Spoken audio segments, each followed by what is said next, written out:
Recording in progress. Yeah, well, the last couple of meetings, people weren't ready to have their microphones, not here. Okay, I didn't know where he was. Good evening, time being 7 o'clock, I call the January 22nd, 2025 meeting of the Franklin Town Council to order. Please pause for a moment of silence.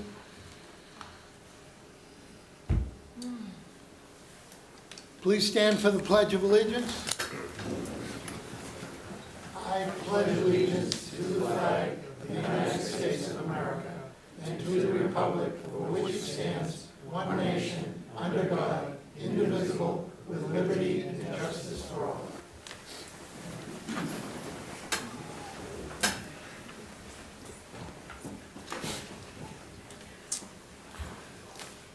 All citizens are welcome to attend public meetings in person. To view the live meeting remotely, citizens are encouraged to watch the live stream on the Franklin Town Hall TV YouTube channel or the live broadcast on Comcast Channel 9 and Verizon Channel 29. Meetings are also archived by Franklin TV on the Franklin Town Hall TV YouTube channel and shown on repeat on Comcast Channel 9 and Verizon Channel 29 for those who miss the live meeting. To listen to the meeting remotely, citizens may call in using this number, 929-205-6099. This will not permit participation in the meeting. To participate in the meeting remotely, citizens are able to join a Zoom webinar using the webinar ID 850-7977-7165, and then you need to hit the pound sign. Once again, the Zoom ID is 850-7977-7165 pound. Any participants who wish to speak during the webinar must enter their full name and email address when joining the webinar. All participants will be automatically muted upon joining the webinar. In order to speak, participants who have entered full name and email address will need to select the raise hand function to request to be unmuted. All speakers will be required to state their full name and street address before commenting. Okay, upcoming town-sponsored community events. The Town of Franklin has launched the National Community Survey. The survey collects feedback from residents on a wide array of topics, which will be incorporated into future policy discussions and strategic planning. Survey invitations are currently being mailed out to 5,000 randomly selected households. Residents who are not part of the random sample will be able to complete the community-wide version of the survey when it is released next month. For more information, please visit the National Community Survey page on the town's website. The other town-sponsored event, the first listening session on the FY26 budget will be held next Thursday evening, January 30th, at the Franklin Lodge of Elks on Pond Street at 7 o'clock. We invite everybody who would like to follow along as the budget is prepared for 2026 to please join us for these listening sessions. Okay, next item on the agenda is approval of minutes. I'd entertain a motion to approve the minutes from January 8th, 2025. So moved. No citizens Oh, I comments? skipped it. Sorry. Sorry, I jumped ahead. We'll hold the approval of the minutes. We'll go to citizens' comments. Citizens are welcome to express their views for up to 3 minutes on a matter that is not on the agenda. In compliance with General Law, Chapter 30A, Section 20, The open meeting law, the council cannot engage in a dialogue or comment on a matter raised during citizens' comments. The town council may ask the town administrator to review the matter. Nothing herein shall prevent the town administrator from correcting a misstatement of fact. Is there anyone in council chambers that would like to speak on an item not on tonight's agenda? Please come forward. Name and address, please, Jen. Jenna Cohen, 14 Elm Street. Hi, everyone. Just to reinforce something you just mentioned, Tom, with the listening sessions coming up, a strong request of town councilors, as well as JBSC members, Jamie, Lucas, et cetera, to be present and to be part of these conversations, to listen, genuinely listen, to hear what is on citizens' minds as it relates to the fiscal crisis that our town faces, and a reminder to town people that are listening to show up. Our voices matter, and if they're only known if we are there. There are multiple perspectives in this town, and there's a forum that is being created 4 times over, at least, over the next couple of months. So leadership needs to show up, citizens need to show up, and really understand what is at stake, ask questions to get clarity, provide transparency, please, leadership, to what is ahead for us if we don't solve for this in the near term and in a sustainable way. So I look forward to your leadership and to your participation and to partnering with you on something that's really critical for us at this juncture. Thank you. Thank you, Jonathan. Is there anyone else in council chambers? Please, Maureen, come forward. Name and address, please. Good evening, Mr. Chairman. Maureen Sullivan at 871 King Street. Nearly 1 year ago, I came before this council to bitch about something or other. Clearly, maybe somebody might recall. Before the council, whatever meeting that was, before it took session, I was bragging and had a very nice brochure made for the town of Franklin. And that was designed around the sale of Sullivan Farm to digital, also the train station, fabulous, Forge Park, industrial, great time for Franklin. I was bragging, showing it off, and I'm gonna quote you, sir. You said, "Wow, that's beautiful. I'd love to have a copy of that for myself." To be fair, I'll quote myself. "Well, Mr. Mercer, sure. It may take nearly a year, but I'll do my best." Along with that, before I give this to you, I would like for you to share, bringing attention to our conservation connection, Bricolai, Goodlander.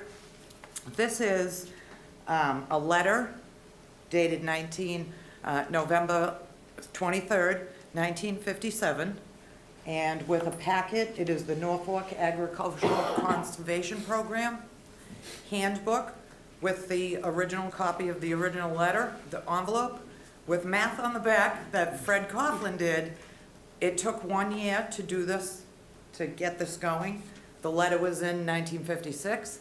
He worked on the plan through 1957, and I also have his completed, which I would like you to direct. You can do what you wish with these. You're allowed to keep that one that you asked me for.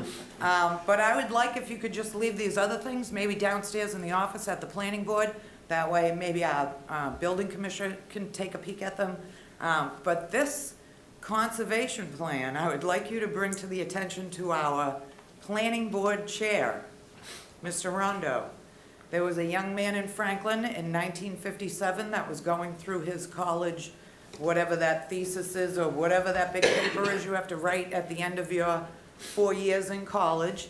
And he went on to become on our planning boards, our conservation boards, our everything else, and he also became the father of our planning board chair, Mr. Rondo. So, in a nutshell, I will leave these as long as you tell Mr. Rondo that my Grampy schooled his daddy. Thank you very much. That was good. Is there anyone else in council chambers that would like to speak on an item not on tonight's agenda? Is there anyone out there in Zoom land that would like to speak on an item not on tonight's agenda? Okay, now we'll move to approval of minutes. I'd entertain a motion to approve the minutes from January 8th, 2025. So moved. Second. Motion is second. Discussion, additions, deletions. Seeing none, the vote will come on the motion. All those in favor signify by saying aye. Aye. Opposed? Motion carries.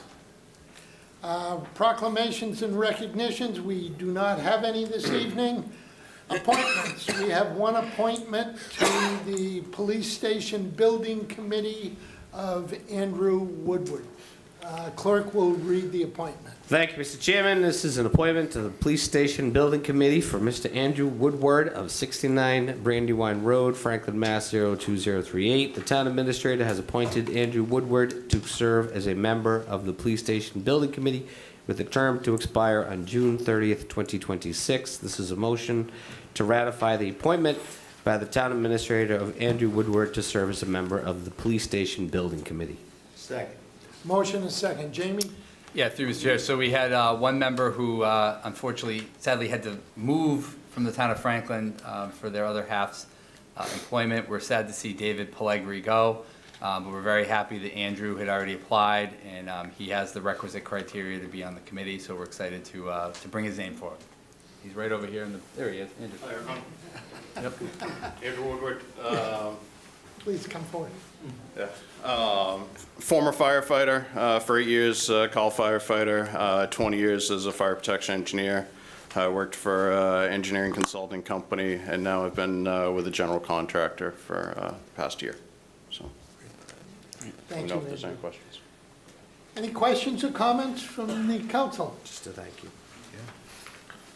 Seeing none, the vote will come on the motion to approve Andrew Woodward to the Police Station Building Committee.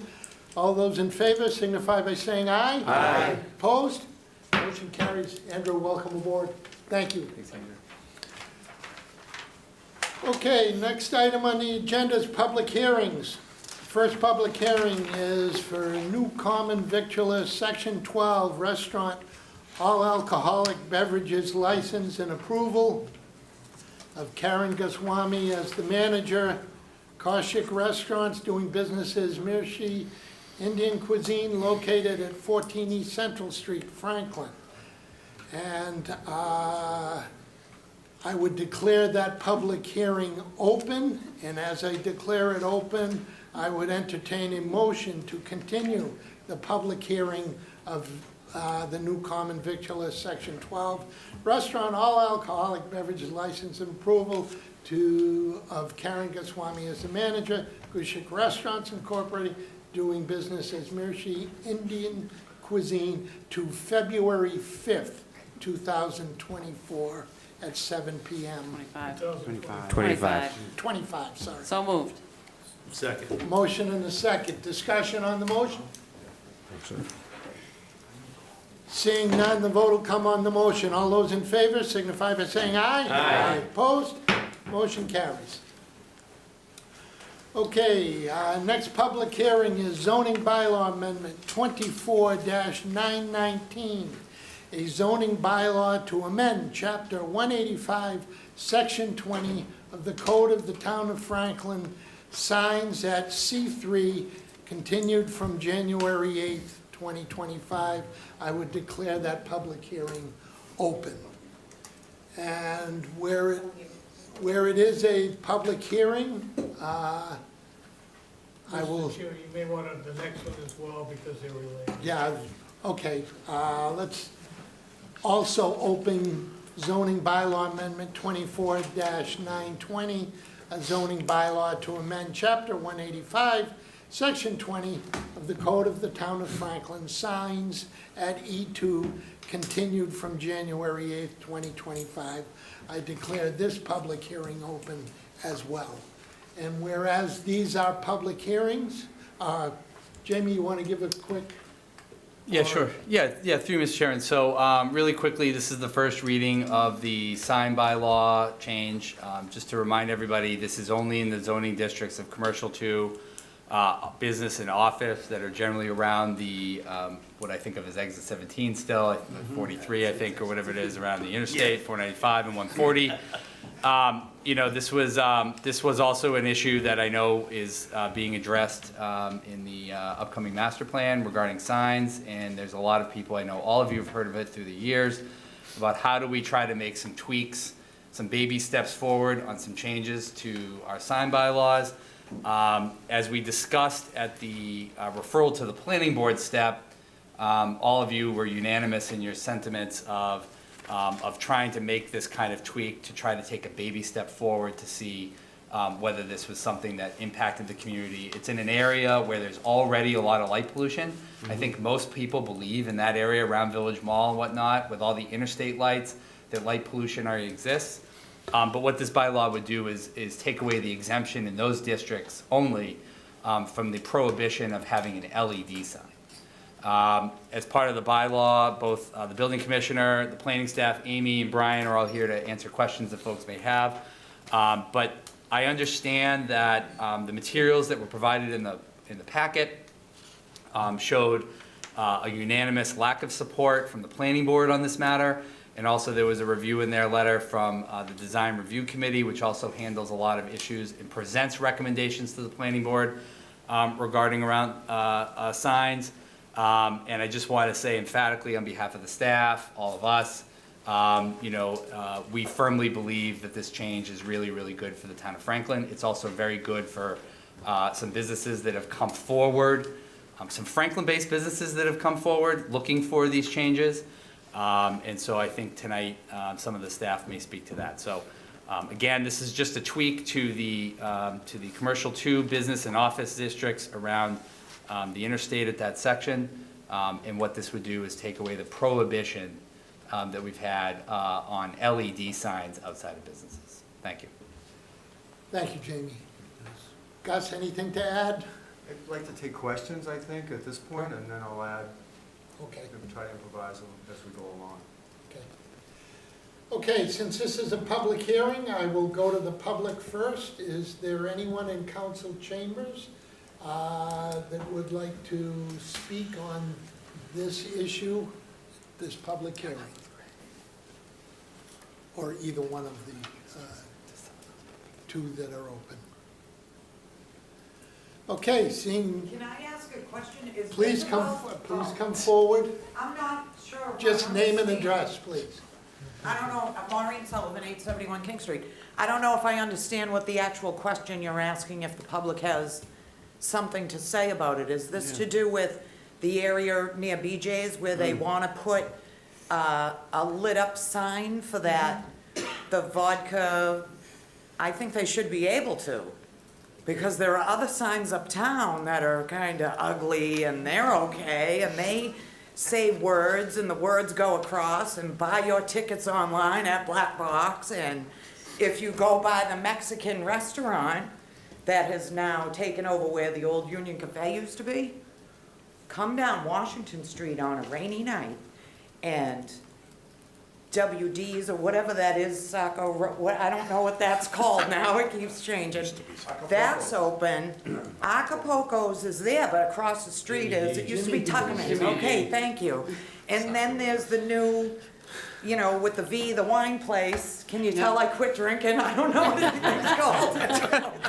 The last time I drank for Vive Clicquot was $45 a bottle, so it's like $100 now. But they should be able to, if they're in an area where there's only one house because that person said, no, you're not putting $4.95 here, it's this and it's that.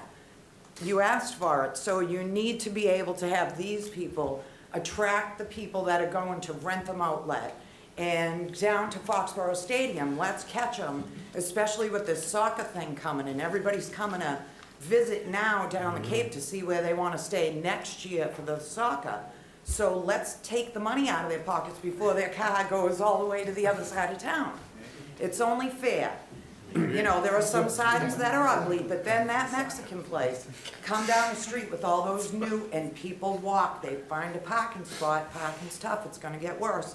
And they find one spot and they walk around from winery to cantina to watering hole, and it's pretty dangerous for the people that are just going out to pick up a gallon of milk or something like that.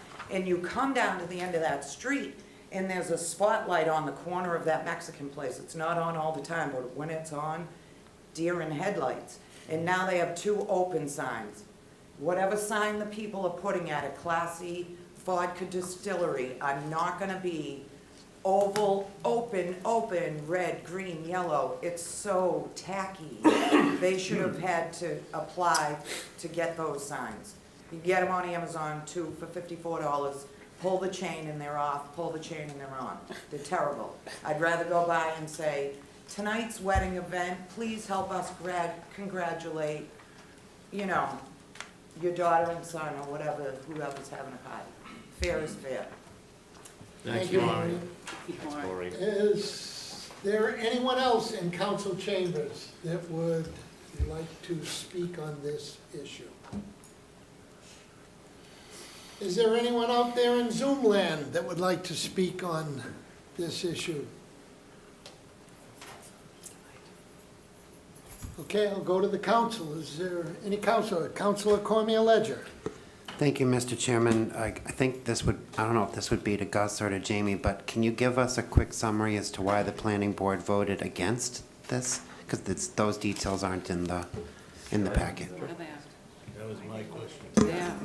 Through you, Mr. Chairman. Sure. And first off, I thank you, Maureen.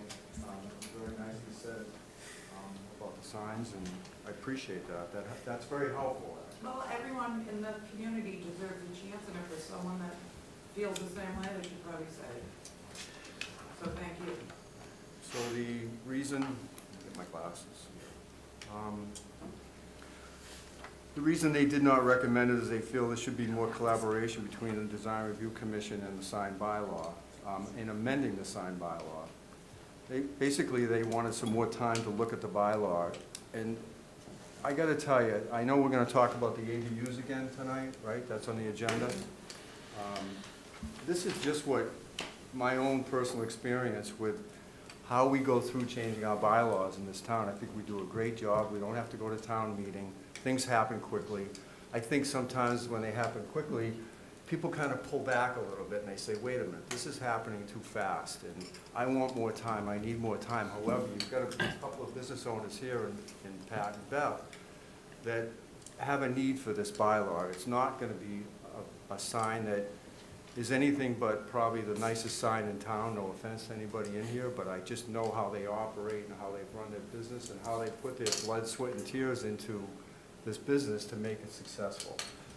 So to me, we've got a similar scenario with the ADU bylaw right now. My own personal experience with that was that I was not in favor of the bylaw being changed 2 years ago to make it so that it would be a special permit and it didn't have to be a relative. I won the special permit battle. We still made it a special permit for a ADU, but you didn't have to have a relative live there anymore. And now we're on the cusp of changing that bylaw, and I just want to remind you that I'll never get that time back in my life that I spent maybe objecting to the bylaw, Kobe. And the end result is the state is mandating us to approve it by right. So here we are, I feel, in a similar situation where we're trying to get into the future, not spend a lot of time on something that I feel maybe I had a opinion 10 years ago, 5 years ago, where I didn't want LED and LCD signs, but it's the way of the future. It's a way to get an attraction to people get to your property. Signs on windows, and again, I'm sorry if I offend anybody here, but signs on windows sometimes block what the beauty is inside of the building. You can't see through the windows. And I get it, everybody's fighting for that piece of retail that they can keep their business flowing. But in the end result, I think the LED signs and the LCD signs are gonna be a much improved look for this town. Attorney Sorrell. I would just like to point out the specific language of the section, if you haven't taken the opportunity to read it. It's a balancing test. We have not given it to anybody as of right in those areas. We've been cognizant of the potential for a nuisance or a public safety issue. On the other hand, we focus the criteria specifically related to this type of a sign, not the general special permit criteria. So we've made it easier for the applicant owner. Just focus on the fact that it's not gonna create wherever you're gonna place it or the way it's gonna operate is not going to create a safety hazard or a distraction or a vehicular issue. And then, in addition, the planning board is specifically authorized to impose terms and conditions as necessary to protect public safety. So it's a balancing of the public and private interests. Thank you. Thank you, Mark. Councilor Cormier-Ledger, you still have the Yeah, floor. thank you. I think my clarifying question then comes to, we heard in earlier comments from Maureen, who was fantastic, but it brought up seeing it from 495. And I remember in the first time we talked about this, it was more just to attract business coming on the side streets and the plaza and so that they're kind of two different things. So I'm just looking for clarification. We're not talking about some sort of large sign that you can see from the highway. We're talking about an LED motion sign that's going to be more in front of the restaurant, right? Correct. Through the chair, Councilor Cormier-Ledger. They have to still follow the wall sign square footage and the pylon sign square footage. I believe that they've already done that. That's been brought before the ZBA and it was denied. So we've already seen a rendition of it, we've already seen the size, and that's not asking for any relief at all. Okay. Thank you. Thank you, Mr. Chairman. Thank you, Councilor Cormier-Ledger. Councilor Chandler. Through you, Mr. Chairman, to Gus and everybody. I'm fully supporting this. I like the fact that we're starting, what was the word, baby steps? Down in that side of town. So I'm very happy. We'll see how that works out. And as I said in the last meeting, as this works out, we need to give everyone else a chance too. And Mr. Rondo did give us a summary this time. He did give us one, and we asked, I know Councilor Frangillo had asked last time too. So he did give us something, so I just want to make that known. So, but I'm in full support of this. Thank you, Councilor Chandler. Councilor Jones? Thank you, Mr. Chairman. As you know, as Councilor Bryan just said himself, I'm in support of this as well. I think, in all honesty, we've been trying to build up this area as far as economic development is concerned, and there's probably no better location than that side of town to basically allow these baby steps for this type of signage to go in. I mean, first of all, Glenn Farmer, I give you guys so much credit, because I remember back when you were coming to us along with La Cantina and the breweries and the wineries trying to get many of this zoning passed in order to allow your business to take off and grow the way it has. So you have done a great service to our community by bringing your business here. I do honestly think, and I'm just joking when I say, thank God for BJ's Gas, because it's so cheap. It brings so many people by your business. But it's probably, I'd go out of my way to go there. But since that traffic got rerouted, when we actually had the new bridge built, and you guys are kind of off the beaten path, I think this is a logical change to allow for that type of signage down there. Just hopefully to try to attract more people to that area. Hopefully it helps promote. I know you've actually got a few other lots that are between the Stop and Shop gas station in your place that hopefully will develop as well, and we can actually bring that whole section up, economically speaking, as we get closer and closer. And I think she said it earlier, as the soccer starts to come to town and we get more residents in town. I don't have a problem with this. I do think we should start to also look at other potential zones within the community to which this type of signage may be useful. Thank you, Mr. Chairman. Thank you, Councilor Jones. Councilor Hamblin? Thank you, Mr. Chairman. Through the chair, I have one question, but I actually wrote, I had to write some stuff down, so I hope everybody bears with me. But first, I want to thank Gus and Amy and Brian for working on this. Like, you guys, like our town staff does what the town council has tasked them to do, and that is to help us find ways to increase our revenue through changes in our bylaws and our zoning. Like, that is our main mission as a town council, to make sure that we, along with the town staff, work together as a team. To find and enact bylaws and policies that increase our chances of sustaining and balancing the budget.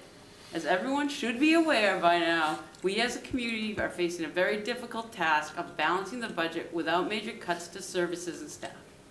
The town council and the staff cannot do this alone. And we shouldn't have to do it all. All elected and appointed officials should be working with us.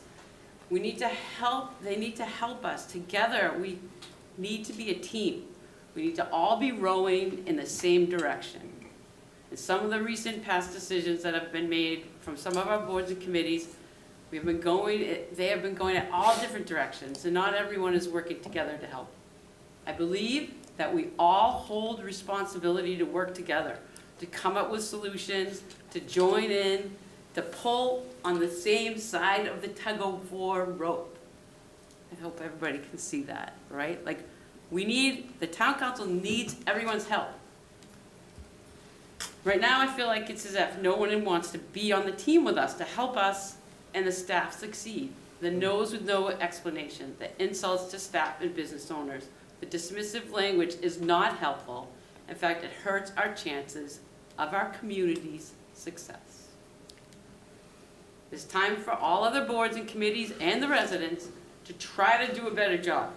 A better job of joining in, a better job of removing self. Start to join the team. We need everyone to take a breath and vow to work together. At least, please try. As a former Franklin business owner, I will say that the sign bylaws have always driven me up a wall. They're old and very restrictive. Now this was probably about 8 years ago when we tried to change our sign, but nothing has changed since then, okay? The review process where a business owner has to plead their case to be able to advertise their business and use colors that represent their business best and how they see it fit is very frustrating.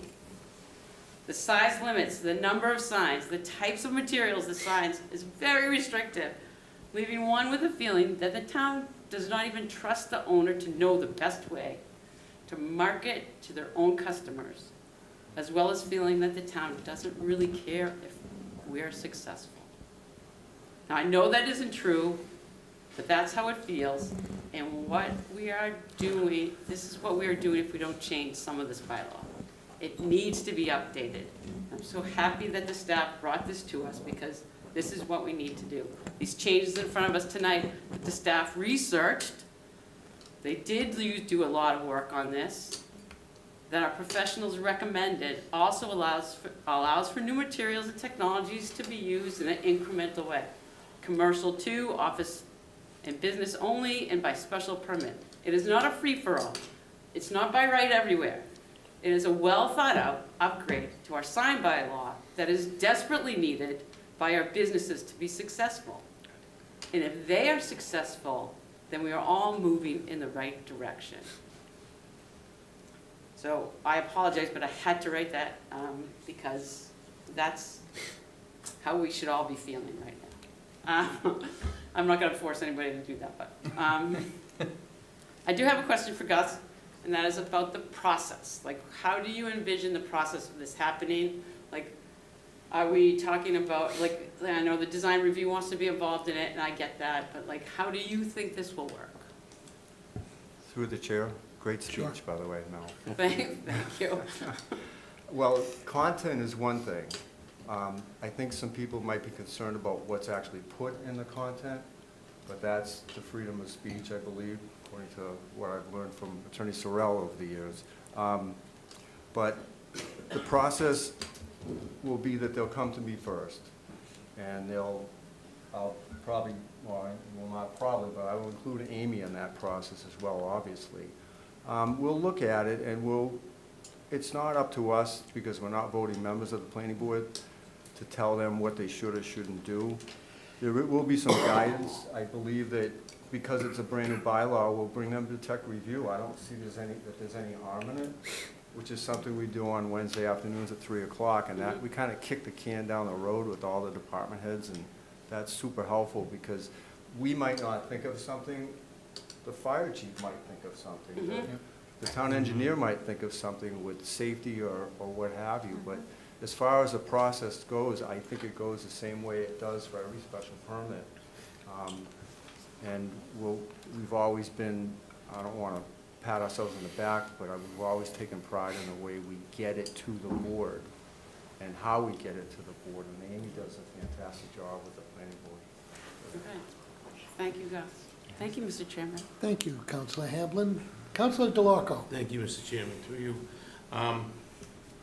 I'm totally in support of this bylaw. I mean, I've known the Donnie family for over 20 years, and I know what kind of, people they are, what kind of business they run. I mean, when did we stop trying to, and Maureen's right, when did we stop trying to help people in Franklin? They're trying to do better. They're trying to get their business going. That's what we're here for. I learned that from the great Thomas Menino. I was good friends with him, and he told you, at the end of the day, you're here to help the people, and that's what we should do. And I don't know why these people don't want to help the people, but I'm totally in support of this. So, I don't understand it. They want to try to help, and they'll work with you. They're the best people to work with. Simple. End of the day, it's simple. Thank you, Councilor DeLarco. Any other councilors? Seeing none, I will declare the public hearings on zoning bylaw amendment 24-919 and zoning bylaw amendment 24-920 closed. And I think we'll just go right through, stay right on the agenda. We'll deal with the legislation in a minute. We'll go to license transactions.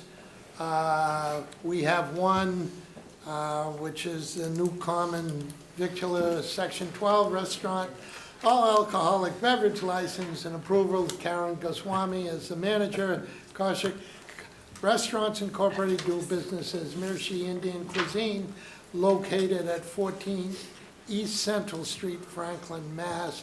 And I would entertain a motion to continue this license transaction till February 5th, So moved. 2025. So moved. Second. Motion and a second. Discussion on the motion. Seeing none, the vote will come on the motion. All those in favor signify by saying aye. Aye. Opposed? Motion carries. Okay, next item on the agenda, presentation discussions. Maple Hill and Schmidt Farm update. Bricolai Goodlander, our conservation director, is here and coming forward.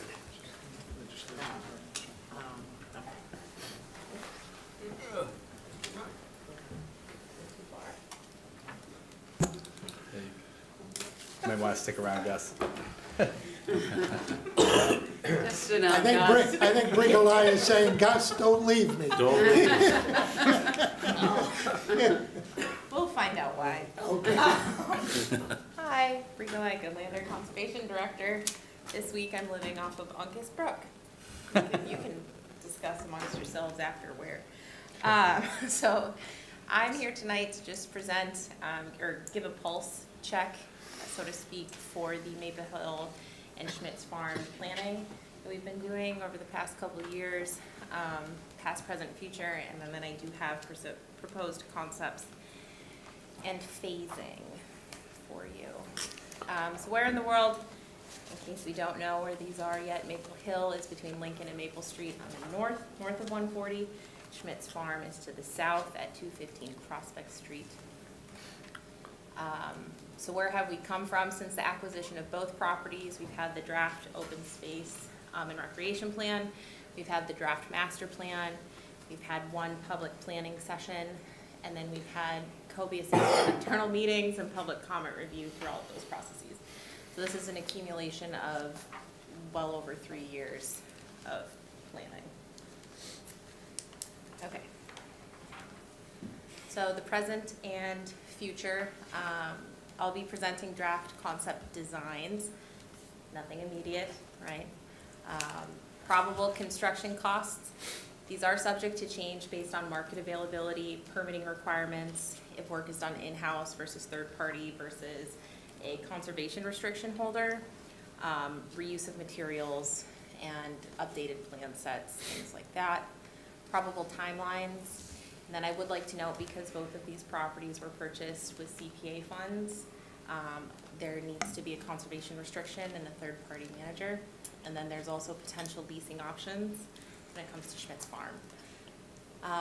I've broken out each project into phases. Phase 1 is a need, right? So what do we need in the most immediate? Phase 2 is highly desired based on community feedback. And phase 3 are nice to have items. And again, pulse check. Just Like, I think my heart's just working. present, well, it will be. Just wait, Mel. It will be. Oh, it's open in Google Drive, that's why. Hit the slideshow up in the top right. Yeah, it cuts it off. That's why. That's fine. I will read it. So phase 1 of Maple Hill, this is the easy one. We'll start with that. So this is a conservation area. It is mainly forested. Phase 1 consists of maps of trails at all entrances to the site. Trails marked by walking versus mountain biking and some conversion of trails. This area has been heavily trail braided. It means there's a lot of crisscrossing trails cut in by people that use it. It's also been modified for mountain biking. So fortunately, unfortunately, through this master plan, some of those trails will need to be converted so you can have passive recreational use. There's also a plan, or in phase 1, to connect to the greater trail system through Metacomet Land Trust and beyond. There are test pits there, if anybody recalls the previous development. Those need to be backfilled, graded, and restored. And then infrastructure is remove or replace and permit existing bridges with native materials and not nominal timber. So we have had some volunteers go out and build bridges for mountain biking in sensitive resource areas. So those will need to be mitigated.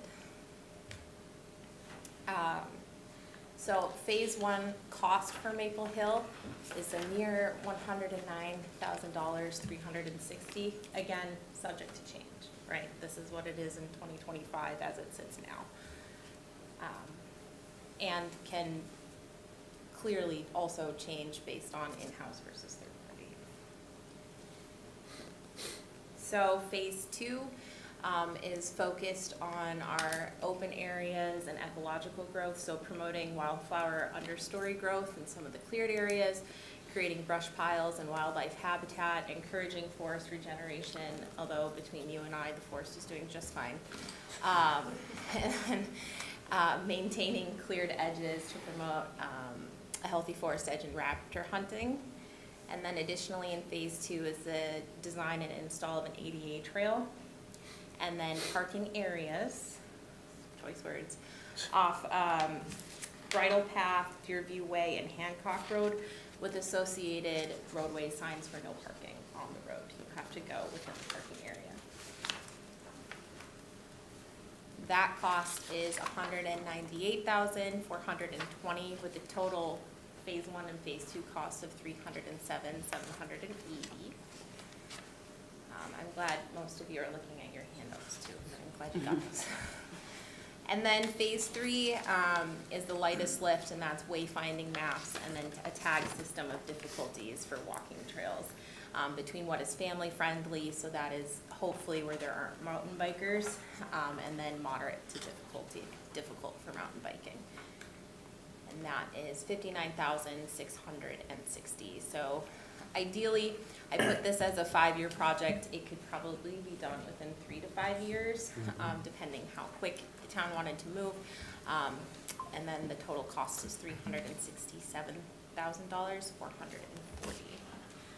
Again, not asking for any approval of costs, just giving a pulse. We all have our pulses? Good. All right, so this is where it's going to get a little confusing, I think, as far as presentation of materials. I broke my cardinal rule and did not print double-sided for you, so you can have a full map, an inset map, and a full map, and an inset map, both of your options right in front of you. Unfortunately, for those in the peanut gallery, we have to be conservative, so you have double-sided. So our first option 1 versus option 2, is a renovated barn versus a shade structure. So phase 1 for a renovated barn and phase 1 for a shade structure are the same. Nothing infrastructure related would be touched in phase 1. So that's site prep and earthwork. That's going to be in every phase. A well installation for presumed and desired community gardens.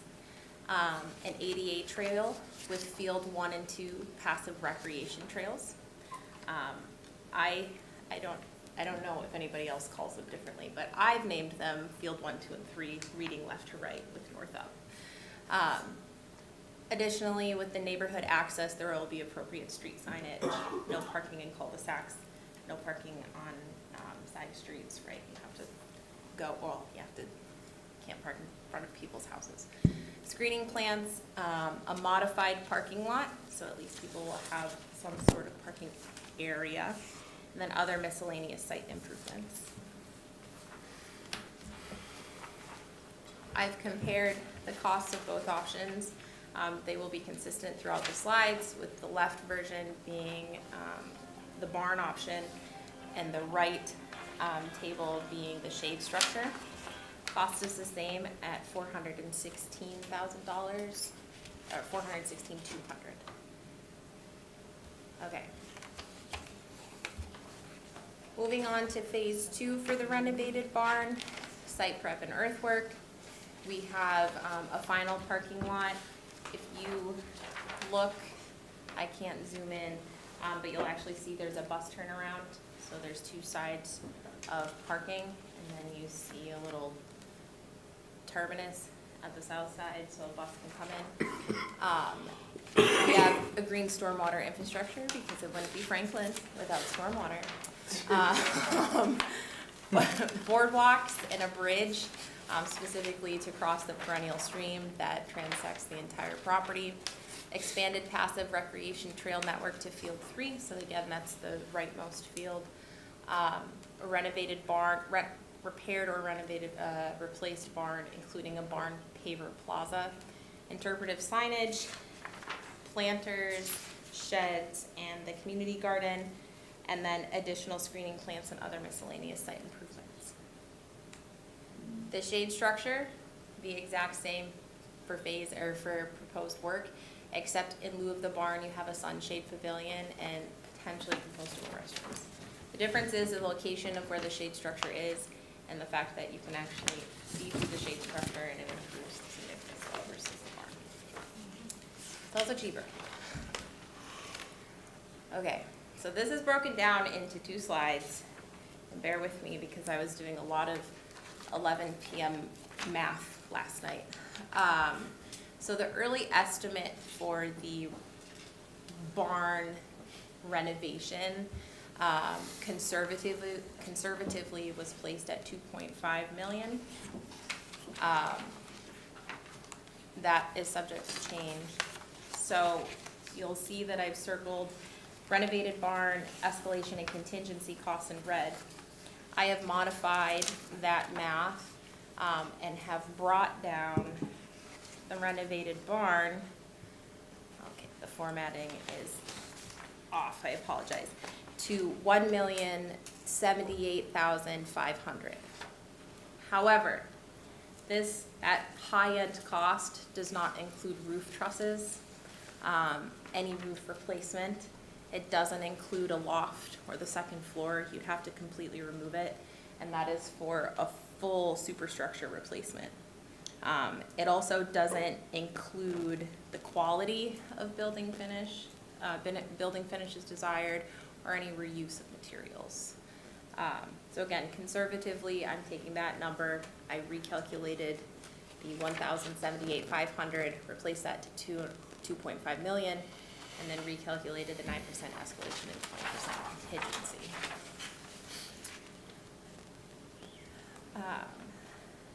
So phase 3 for renovated barn and phase 3 for the shade structure are the same, site prep and earthwork with pollinator gardens and native bee areas. This is not a personal plug, but if any of you are connected with me on LinkedIn, you'll know all about native bees. Public art platforms, viewing towers, and other miscellaneous site improvements. Again, these are nice to have, not things that are needed to get people out on the Schmitz farm. So total cost, including that high end of just over $1 million for the superstructure replacement for the barn, is $4,693,540, as opposed to $3,689,275 for the shade structure.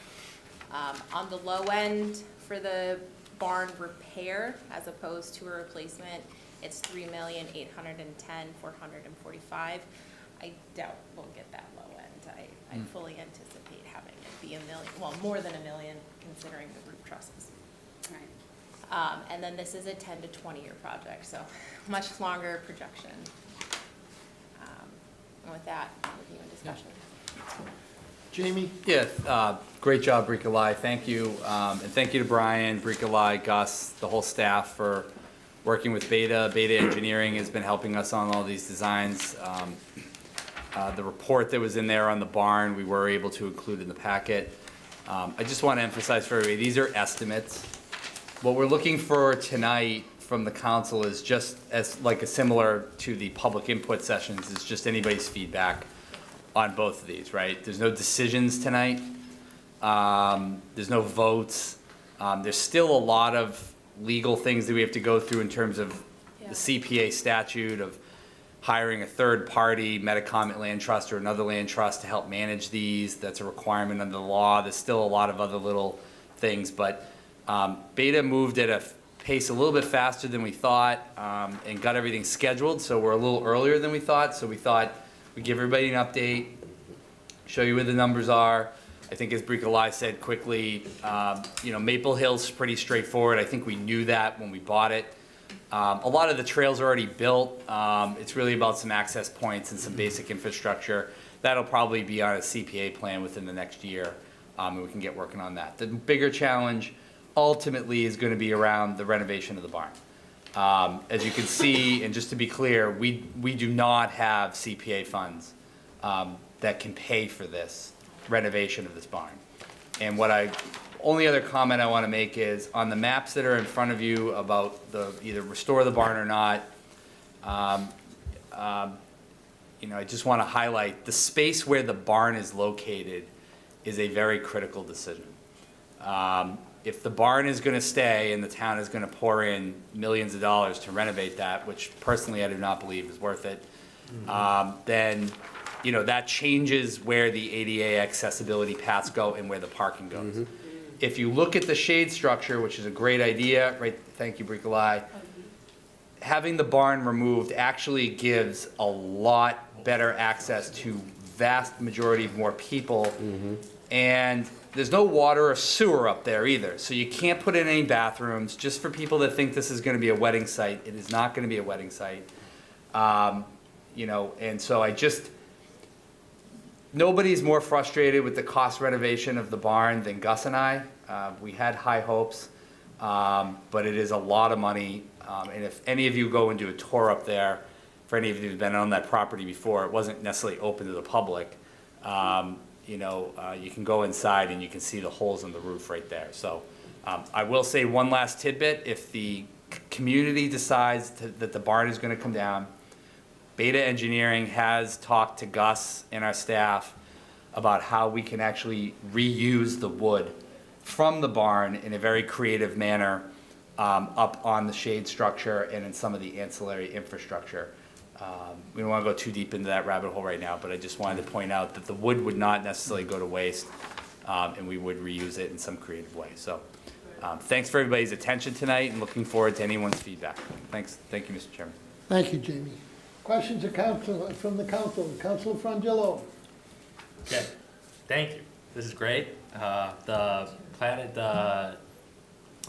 sort of open feedback session at the senior center, however long ago, was also great and very well attended. That was really cool to see. Taking them in order, my thoughts on Maple Hill. I mean, this is just, and I said this at the senior center. This is in line with my vision.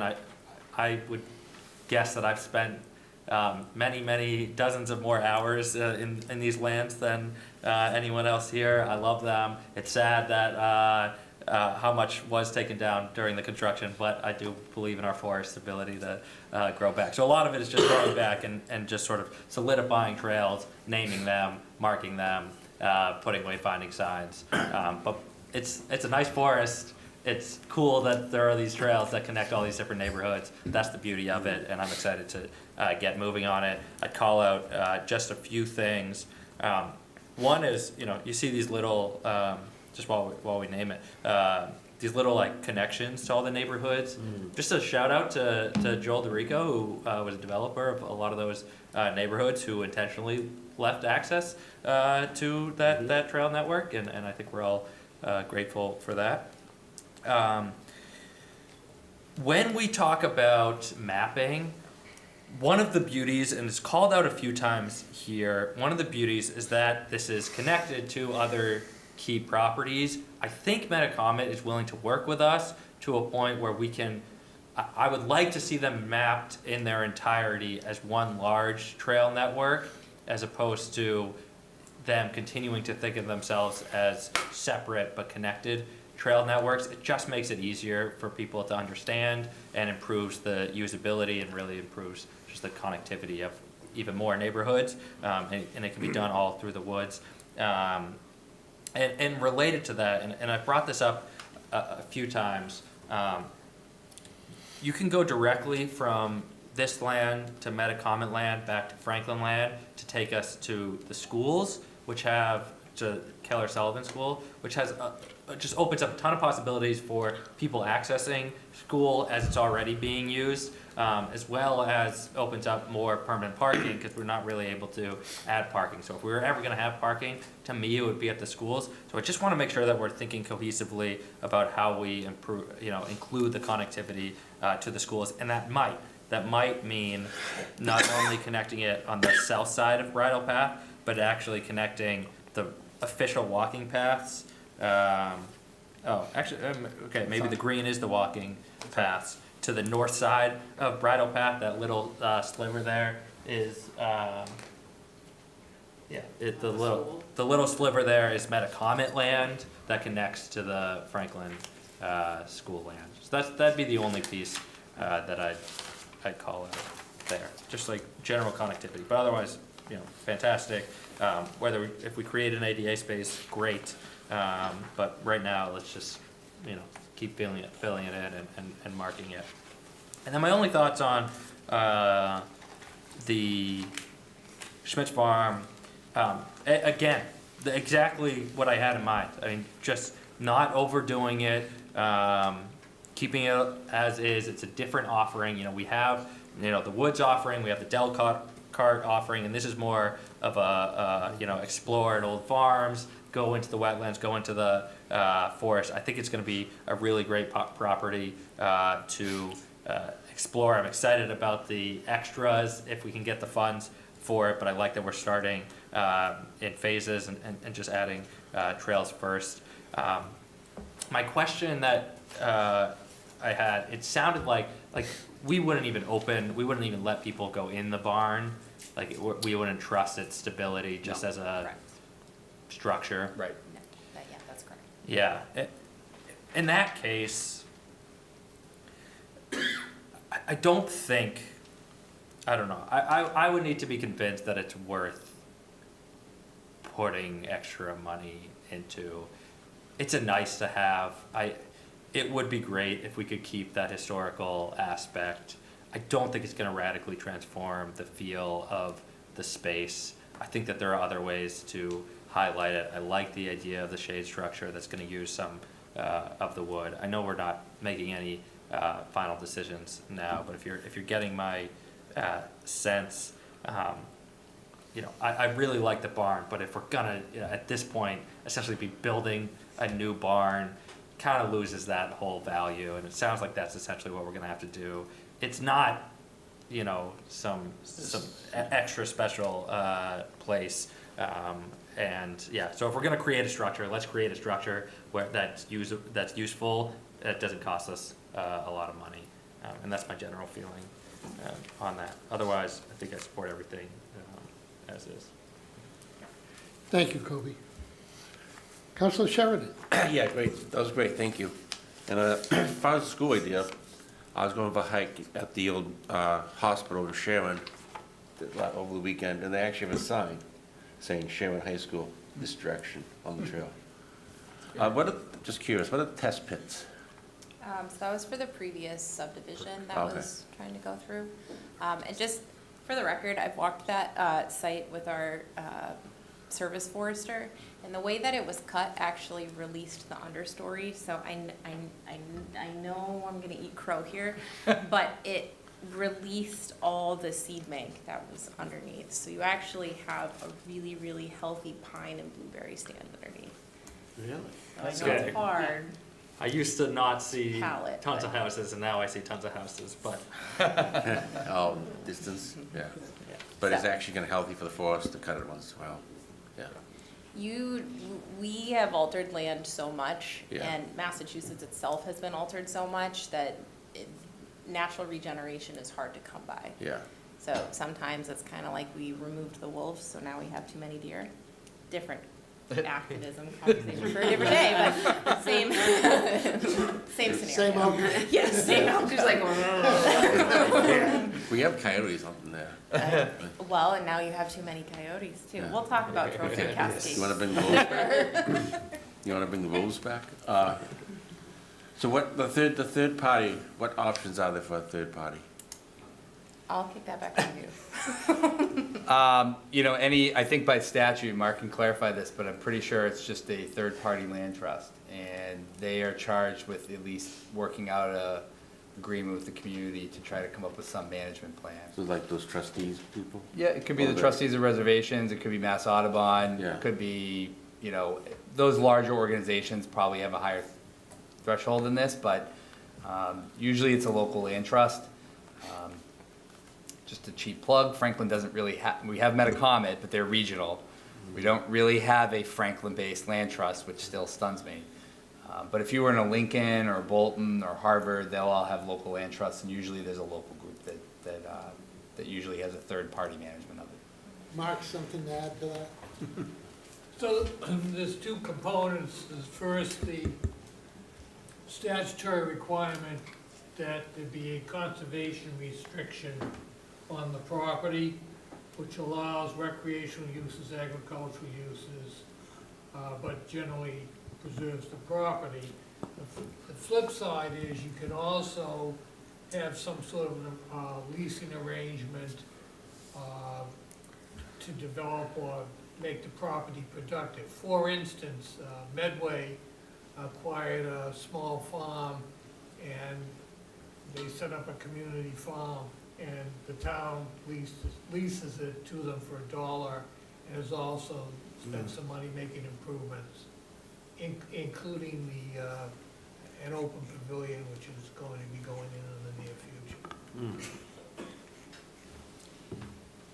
If you had Mass Audubon, could they could do classes there, stuff, right, like they do in What's the place in Norfolk? Stony Brook. Yeah, Yeah, yeah, they could. I mean, any land trust could do that. You know, the trustees, it's Chestnut Hill Farm in Southborough. I mean, it's a completely active farm. They have CSAs, they have all that stuff. They have a pavilion as well. It's about 300 acres, so it's about double the size of this. So I don't know where those larger land trust thresholds are. Yeah. I will say with so much land being developed or acquired in eastern Massachusetts, the standard may be lower than what it used to, but at some point when we have the time, once we kind of get a better lay of the land of what the community master planning of these are, we'll go out and engage those groups to try to find out how to do that. And I think Mark touched on one point that's really key, is the group that takes it over kind of has to have some financial stake in the game as well. There's got to be some sort of staffing and oversight, some responsibility in management of that. It's not all just us. There needs to be a public-private partnership, for lack of a better term, to be able to do it. So somebody has to have some bandwidth, some real staff, they don't have to be millionaires, but they just got to have some sort of financial stake in it to make sure the parcel stays managed well and that it's maintained well. So like the trustees, they do Bears Park or Walpole. Yep.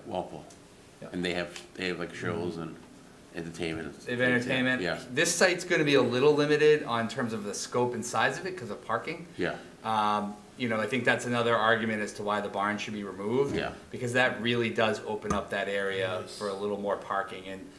And I think Bricolai, the maps you have and that are public also show, pollinator pastures, but also possibly a community garden. And also one of the fields, we are still trying to figure out whether, to Mark's point, we can lease it out for current agriculture, right? There's a revenue source that might be there. So, that's a lot of work. And like a That's a lot. playground too, maybe? What's that? A playground, something like that, like Delcott? Probably has to be passive. Probably passive. There was a tower idea flown out there because we all remember the Dalzell family who also sold us the parcel way up on the hill. 13 acres. 13 acres, yeah. way up there. I don't want to forget the Dalzells. I couldn't see the skyline. You can't on a perfect day, but they were looking at towers. Towers are a great idea, but obviously our property insurance, Still Maya's leak your gonna be a bathroom. little Yeah. wary of that, in terms of any injuries and stuff. But those are things, I think, as Bricolai said, are like 10 years down the line. I think the key is how do we get the access to get people in there now safely, to Councilor Fragilla's point. We really don't want to let play around in the barn. But we also know Mr. Schmidt's right up in the top of the hill, and he's still looking down and making sure everything's okay. Still watching. He's still watching. That's great. Thank you, Councilor Sheridan. Councilor Jones? Thank you, Mr. Chairman. Bricolai, great presentation. I love all of this, right? And I'm looking forward to future discussions on hopefully, in the future, potentially coming up with plans to move some of this forward. I think I'd be remiss if I didn't mention that these, and again, this is to the general public, many people are complaining that we as a town council and the community aren't doing our due diligence to try to stymie overgrowth as far as developments are concerned. I think this is a great example of us doing our due diligence and purchasing Maple Hill and Schmidt's Farm to prevent exactly that. This is not only just great passive recreation locations, but this is the conservation and preservation of what is, for all intents and purposes, two of the largest open spaces in the town of Franklin that could have been developments if we didn't step in and help stop that by purchasing these properties. The future plans are great. I think a lot of great work's going into making this a feasible plan for the future. At the moment, I do have to agree with the barn. It's an unfortunate fact, and there's just not a lot of money in any pot, for that matter, to try to resurrect it. But I do love the fact of taking the wood and repurposing it for the shade structure. Gus, maybe Brika, what would you say the current condition is of the wood that it would be that useful to us? Through the council, town council. Because I've heard things. Chairman, anyways, that's a great question. It's so massive that it's not necessarily that the wood's rotted everywhere. It's just so massive in the repairs that it needs. It's just not economically smart to fix the barn. albeit we all love to see it be fixed because it's a great showplace for us maybe down the road to do different things with, but if it's going to affect parking and we can't get more parking into the areas because of conservation, It's well then, out of mind. then I just think it's not that it's rotted severely. That's why I think we kind of farmed out to get someone to look at it to see how much it would be to fix it, but with the economic condition that we're going through right now, and I know it's CPA funds, so I know it's not all to do with the economic condition of the town, but I think it's the smart move to just let it go, and the wood that we take out of it, I don't see any problem with reusing it, repurposing it. Okay, which leads me to my next question. Could it be of any value? In other words, could funds be actually drawn from the sale of the wood? Is the wood that good that we can resell? An archivist would have to, I've never been in the building, so I don't know. you know, separate it, you know, is it lead paint? I know there was some asbestos that we had to deal Okay. with in the house. I don't know if there's any in the barn. Those are the other things that come into play too. The other piece, I think, to that point is the cost of tearing it down Tearing it down, and saving saving the wood. Right. Is it worth it? Right. That's another piece that we've got to be looking at Great. as we move forward. Great And I'm not sure questions. that it is. No one wants to understand. save it more than My I do. opinion. Yeah. So, I think we can also use some of the stone for the foundation. I think there are some creative ways that we can do for place markers, wayfinding on the trails, and even within the community gardens. Right. Excellent. Thank you, Mr. Chairman. Thank you, Councilor Jones. Councilor Hamblin? Thank you, Mr. Chairman, through the chair. I agree with Councilor Frangillo that these plans are very exciting. It's kind of how I envisioned a lot of the work to happen.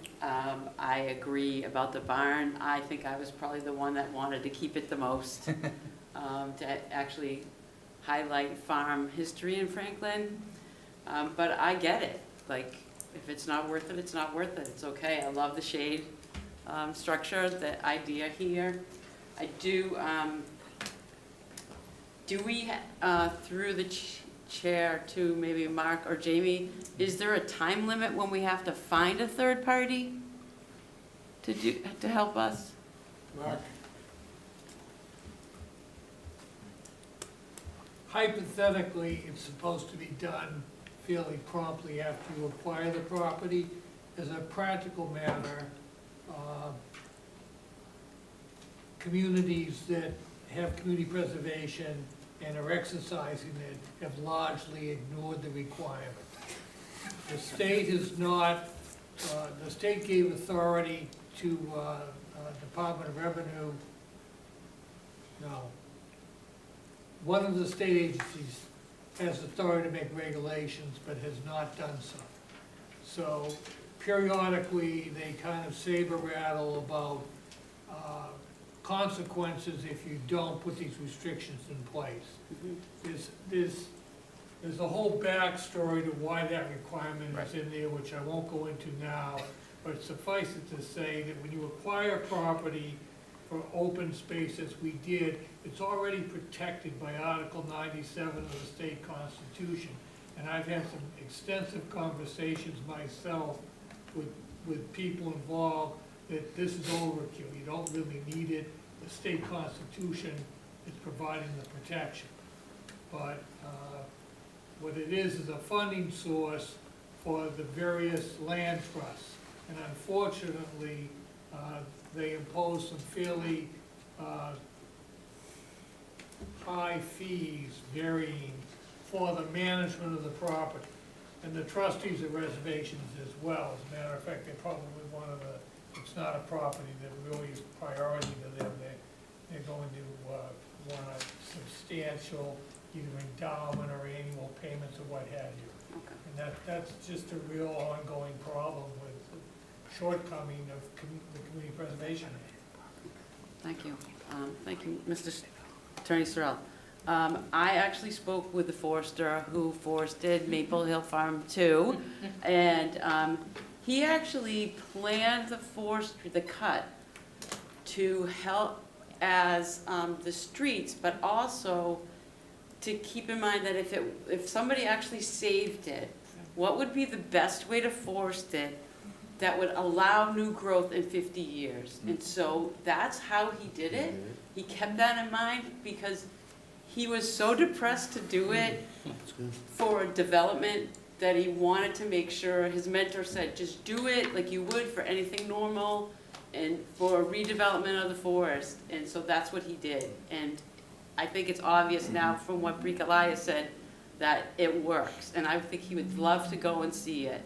And it would be, I think it's a training, like this is something that we can train the public on, how important it is to manage forests and a constructive way to release the seeds, right? And so that's really cool.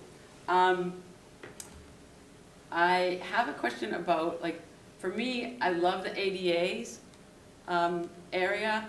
I'm wondering if there's any like year 5 or year 20 where we add to what we have on the plan. That's kind of one of the things I think we should think about. Maybe at all the entrance points, there should be 25 years from now, 50 years from now, there should be a way to be accessible for everyone at every single parking lot. And also, I remember the Schmidts mentioned that they would like a dog park at Schmidt's Farm. and I don't see it on here. And I know that they might ask me at the senior center. So I know that Anybody can come and walk their pets throughout the entire property. Okay. So long as they are leashed.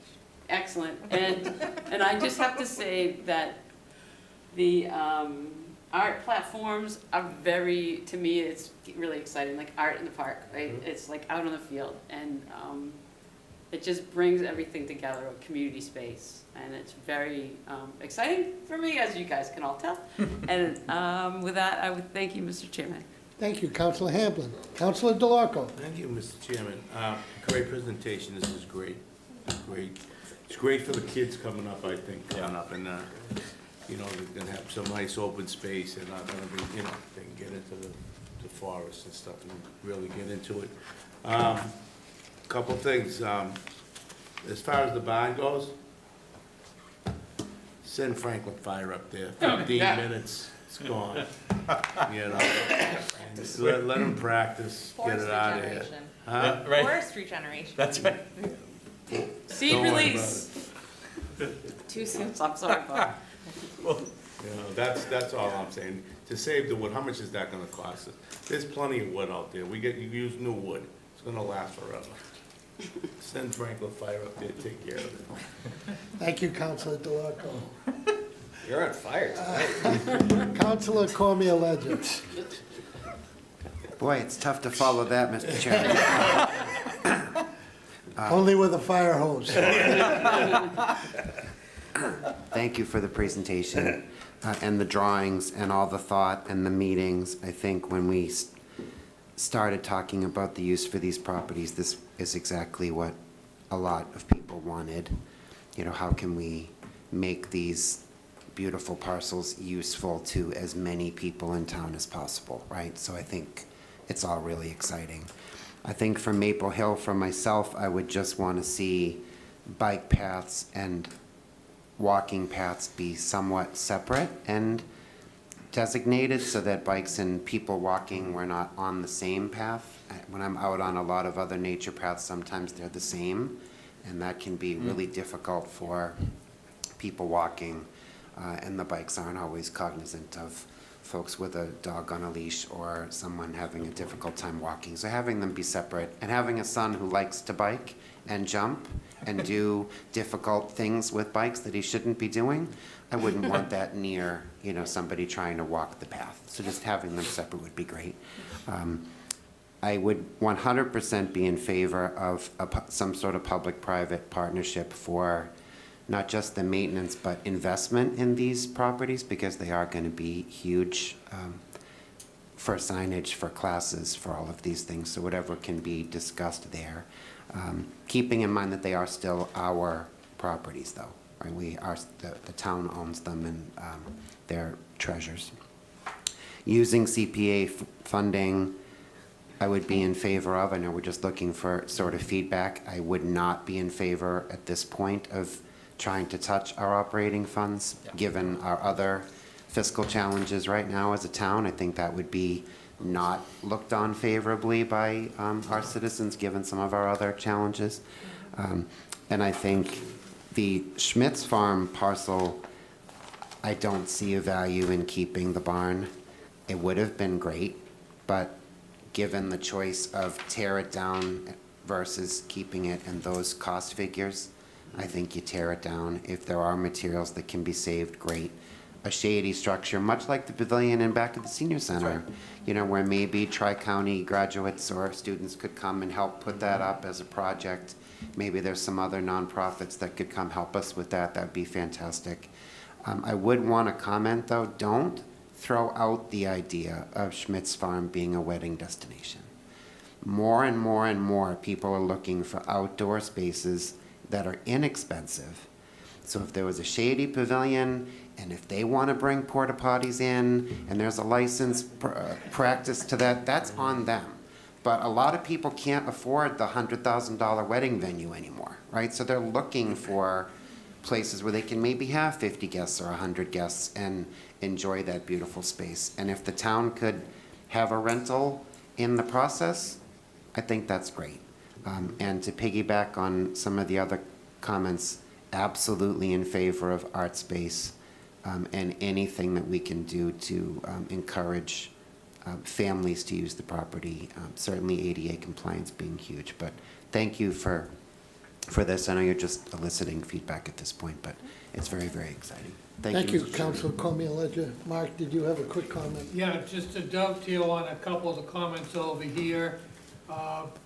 The pavilions come as essentially modular packages. Medway CPC has actually recommended in town meeting over there, has adopted the purchase. So it's come out of CPC funds to install them. There's one at Choate Park, there's one at Oakland Street Park, and there's another one that's now proposed for the community farm. So we've been comfortable, and the town's legal counsel has supported that use of community preservation funds. Okay. Thank you, Mark. Councilor Chandler. Through you, Mr. Chairman. Hi again. I'm going to agree with everybody that the cost of the barn, I'm out on that. That's not going to be cost effective right now. So much was said tonight. You guys did a great job with all that, but I'll just finish with the access, because I am kind of a parking guy, and there's going to be some asphalt that's going to be my fault. But the parking at Schmitz Farm, so was there money already put aside for that? No. No. It was for the, there was some money put aside for the demolition Demolition. of the home. Of the house. Okay. And the plumbing or the, some of the insides. I think there was a pest control plan we had to have. There was a bunch of stuff just to get the demolition of the house down. So who finally gives the okay when they can build parking? We actually laid it Attorney Sorrell. to the chair. We actually, if you recall, subdivided the parcel and put a paper road in so that the paper infrastructure is there as to where you would likely access and then put a parking lot. You can see, to Mark's point, it's hard without the pointer, but right off of Prospect, yep, thank you, Brika. Right there, that road is an official road that was part of the actual approval of Mr. Schmidt's house to the left. Okay. So ultimately, the road access is there. The ultimate authority basically comes down to the funding through probably CPA and the council about how much money, where the money is going to go. You guys would essentially be approving the parking by approving the appropriation of the money, Okay. if And that makes sense. it does. Yeah. And just lastly, so back to Maple Hill, the main area there, again, will be at the end of Bridle Path. That's what we're looking at, the main parking Yes. area, excuse me. Bottom, way down bottom. Yep. It's that cul-de-sac. Yeah, and that one, for you, sorry. No, my go ahead. commission does it No, differently. Go ahead. Uh, That one would be more of a crushed stone, crushed gravel than opposed to an actual lot. Okay, That's that why I was- said parking area versus parking lot. And then, to circle back on Schmidt's Farm, right now there is crushed stone there where, the proposed parking lot would be. And then the parking lot, the asphalt parking lot would be phased. So you'd get one line, one row for the first phase. That's what's predicted or proposed, and by the final, or by phase 2, you would get the full bus loop. Gotcha. Very helpful. Thank you, Mr. Chairman. Thank you, Councilor Chandler. Councilor Pellegrini. Thank you, Mr. Chairman. Thank you both. Very interesting, exciting, and you've put a lot of work into this. You can certainly see that. I'd like to get back to the barn, though. I know that there's a TV show, This Old House, and they do have people that go around and they purchase old wood from buildings. Is that something perhaps we might want to look into? And I don't know if you sell it to them, and we could make a little money that way. I have no idea. But I'd just like to see some of this old wood being used. Sure. Through you, Mr. Chair. I do have that in my notes, actually. That has come up in conversations with Yeah. Beta between Jamie and I. I think there's also a component, while, resale and profit is great, but also maintaining that historical aspect of the farm and historical aspect of farming in Franklin. So just from a conservative standpoint, sell some of it, great. There's gonna be a lot. I doubt we're gonna reuse all of it, but it would be remiss to say to just sell it all right, because this old house is also about It's an amazing maintaining show to character. see, It yeah. is, oh, yeah. Okay. I know through the Historical Commission, we're planning on doing some circus signs, Okay. so people will be available, they'll be available. And I'm wondering if perhaps some of this wood could be Oh. saved and used for those signs. That's a great idea. Yeah. All right, so you can kind of jot that down. Sure. All right, thank you again. Yeah. Great project. Excellent. Thank you, Mr. Chairman. Thank you, Councilor Pellegrini. Again, I agree with everything my fellow councilors have said. Most importantly, I'm so happy that we're at this stage so quickly from when we purchased this property, these two properties, because I didn't think we'd be here for another 2 to 3 years. So I applaud the efforts of our administration, yourself, all the work that's been put into this to get us to this point. Again, having been somebody who rode snowmobiles all through and horses through Schmidt's Farm, I'm very familiar with it. I do feel that the barn is not worth saving. I do like, if we can save some of the wood to use it for different things, great. But also, that's where the barn is such a critical piece to that entire piece of property that it's almost a waste having the barn there. So I think it's kind of twofold. Losing the barn, you hate to lose it, but by the same token, it does open up a really unique and critical part of that entire piece of property. Excuse me. Is there anyone in the audience? Maureen, did you have a question? You raised your hand a little while in the No, I back. just, when Mr. DeLocco was talking about the wood and the stone. Please come forward so The people can stone hear. foundation, I just put my coat on, I'm ready to leave. The stone foundation, as far as the wood, I don't know about the people from This Old House. That's the PBS Channel 2 program. I can't speak for them, but I have very close relationships with quite a few people on a major cable network that does shows of restoring homes that are on sites, also coming and taking, say, had you done this before you did your plan, I could have put in a call and said, can you come and look at this barn? Is it worth saving? Or Franklin would like to put up a shade pavilion. Do you guys want the wood? You can film it for your show. You can make a ton of money. Home Depot's your sponsor. You drop off the lumber we need for the pavilion. That's how it works. So, as far as your wood that's there, you're the building commissioner, I'm not gonna come in and tell you what to do. But as a very young girl, there was a man, the very first Franklin Lumber was in the center of town, and that was being taken down. And there was gonna be demolished, so the town of Franklin put out a thing for bids. For a few weeks, whoever had the best bid got the job. So my father-in-law, Larry Sullivan, was a carpenter, went in, he owned the farm at Sullivan's Digital/Financial Way. He said, I'll take it down, I've got a crew, the price is free if I can keep all the wood. Well, it was a lumberyard, so there were stacks of wood and stuff too. Some stuff was new old stock, and then the rest of it was the building. He used every scrap of it, but it wasn't worth it to the town to take that wood, because whoever you get to do it is gonna take it down, half of it's gonna be missing. All the very nice pieces are gonna be missing. And what you have there, even if you take it down meticulously, it's not gonna be the right dimensions and sizes and types of wood that you're gonna need to build what you need. So it's either gonna be whoever wants to take it down, you can have the wood, but you have to haul it off and leave it absolutely clean.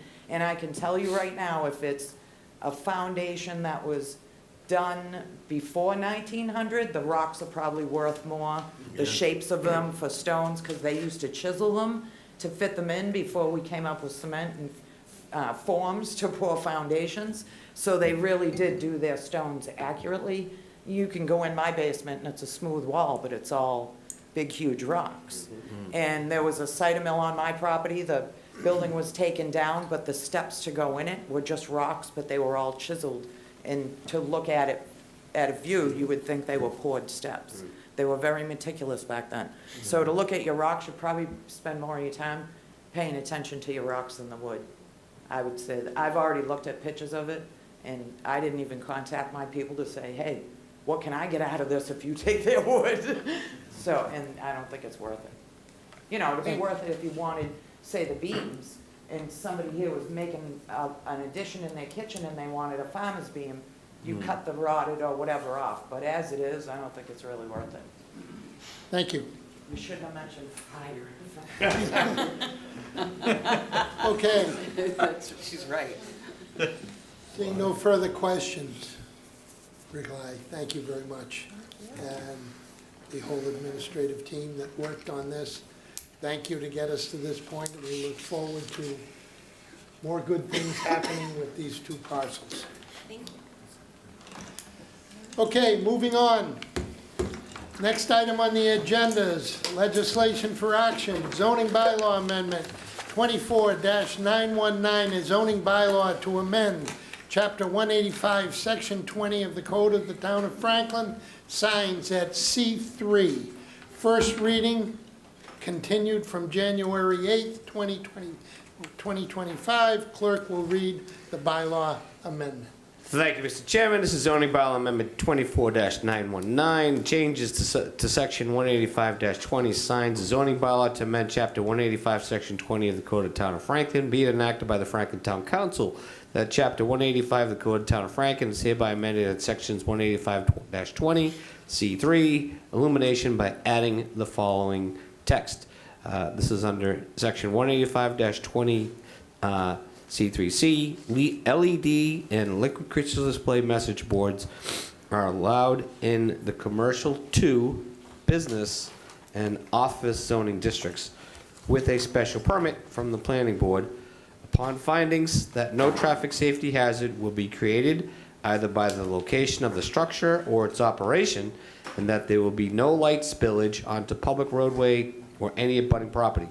The general special permit criteria set out in section 185-45E3 shall not apply, and the planning board may impose such terms and conditions as it deems necessary to protect public safety. The foregoing zoning bylaw amendment shall take effect in accordance with the Franklin Home Rule Charter in Massachusetts General Law, Chapter 40A, Section 5. Move zoning bylaw amendment 24-919 to a second reading. Second. Motion is second. Discussion. Jamie? A and B are both related to the sign bylaw that we just had the hearing on. Councilor Frangillo? I just wanted to say my piece, because I didn't earlier.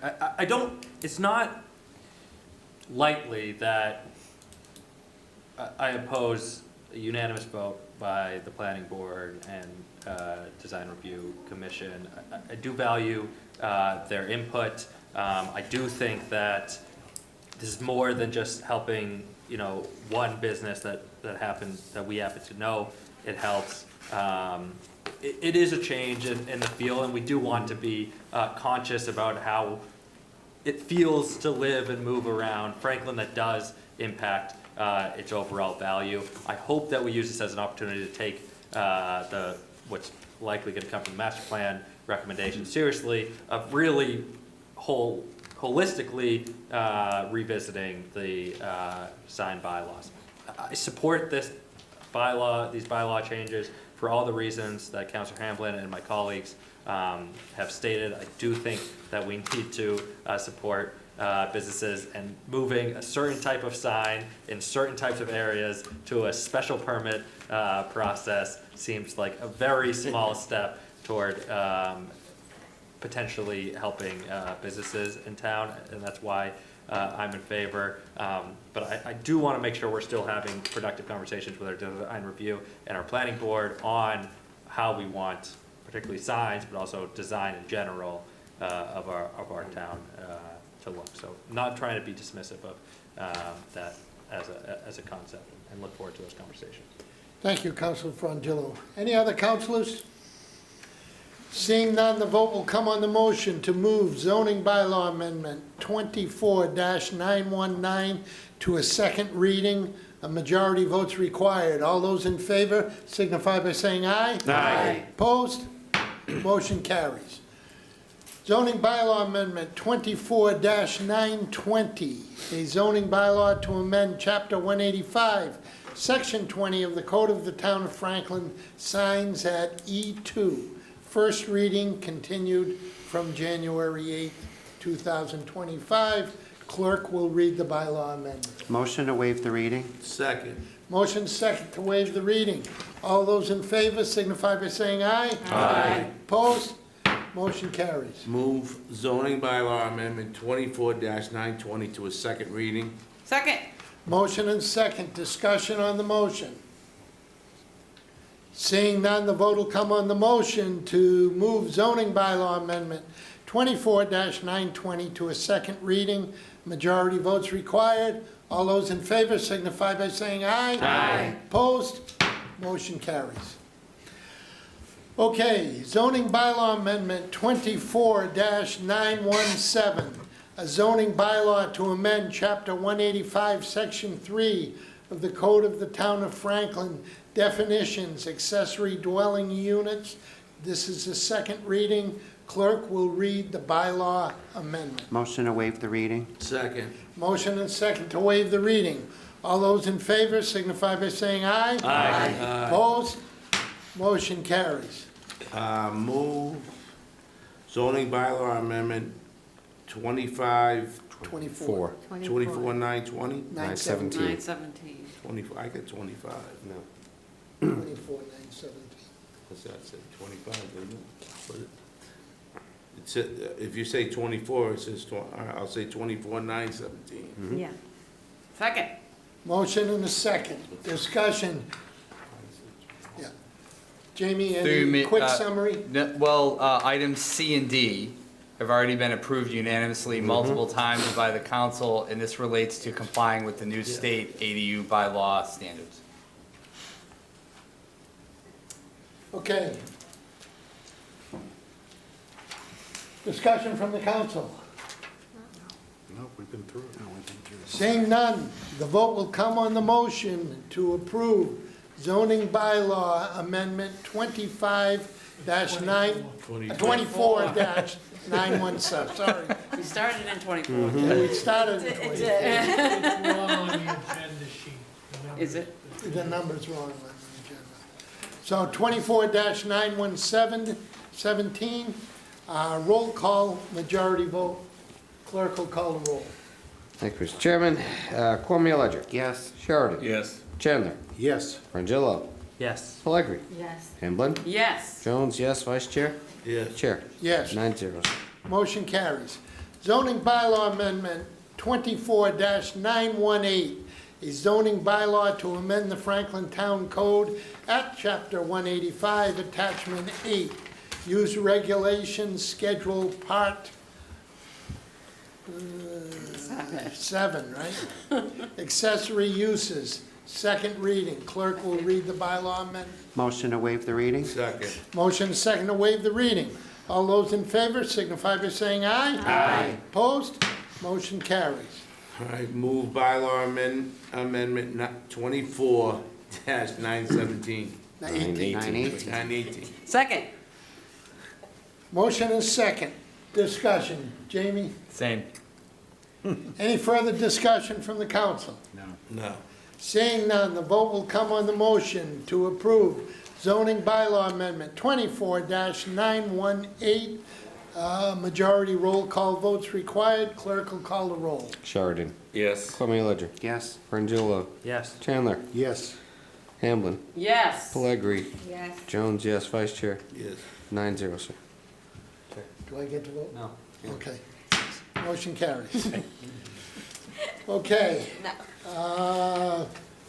Let's go to see, resolution 25-03, grant of underground gas distribution system easement, town-owned land at parcel 277-009.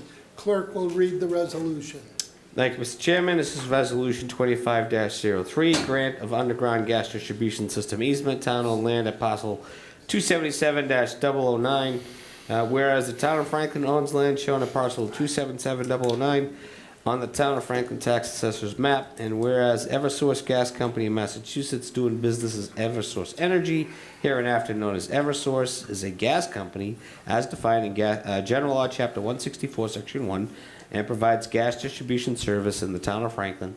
And whereas Eversource requires that the town of Franklin grant an access easement to provide gas distribution service. Now, therefore be resolved that the town council of the town of Franklin hereby grants an easement to Eversource Gas Company, Massachusetts, doing business as Eversource Energy, through and under, over, across, and upon land of the town of Franklin located at parcel 277-009, described in the deed recorded in Norfolk Registry of Deeds in Book 33351 at page 431, for the sole purposes of providing gas distribution service to said property as more fully set out and upon the terms and conditions contained in the easement instrument attached hereto as Exhibit 1, and the town council hereby authorizes the town administrator to execute said easement instrument on its behalf.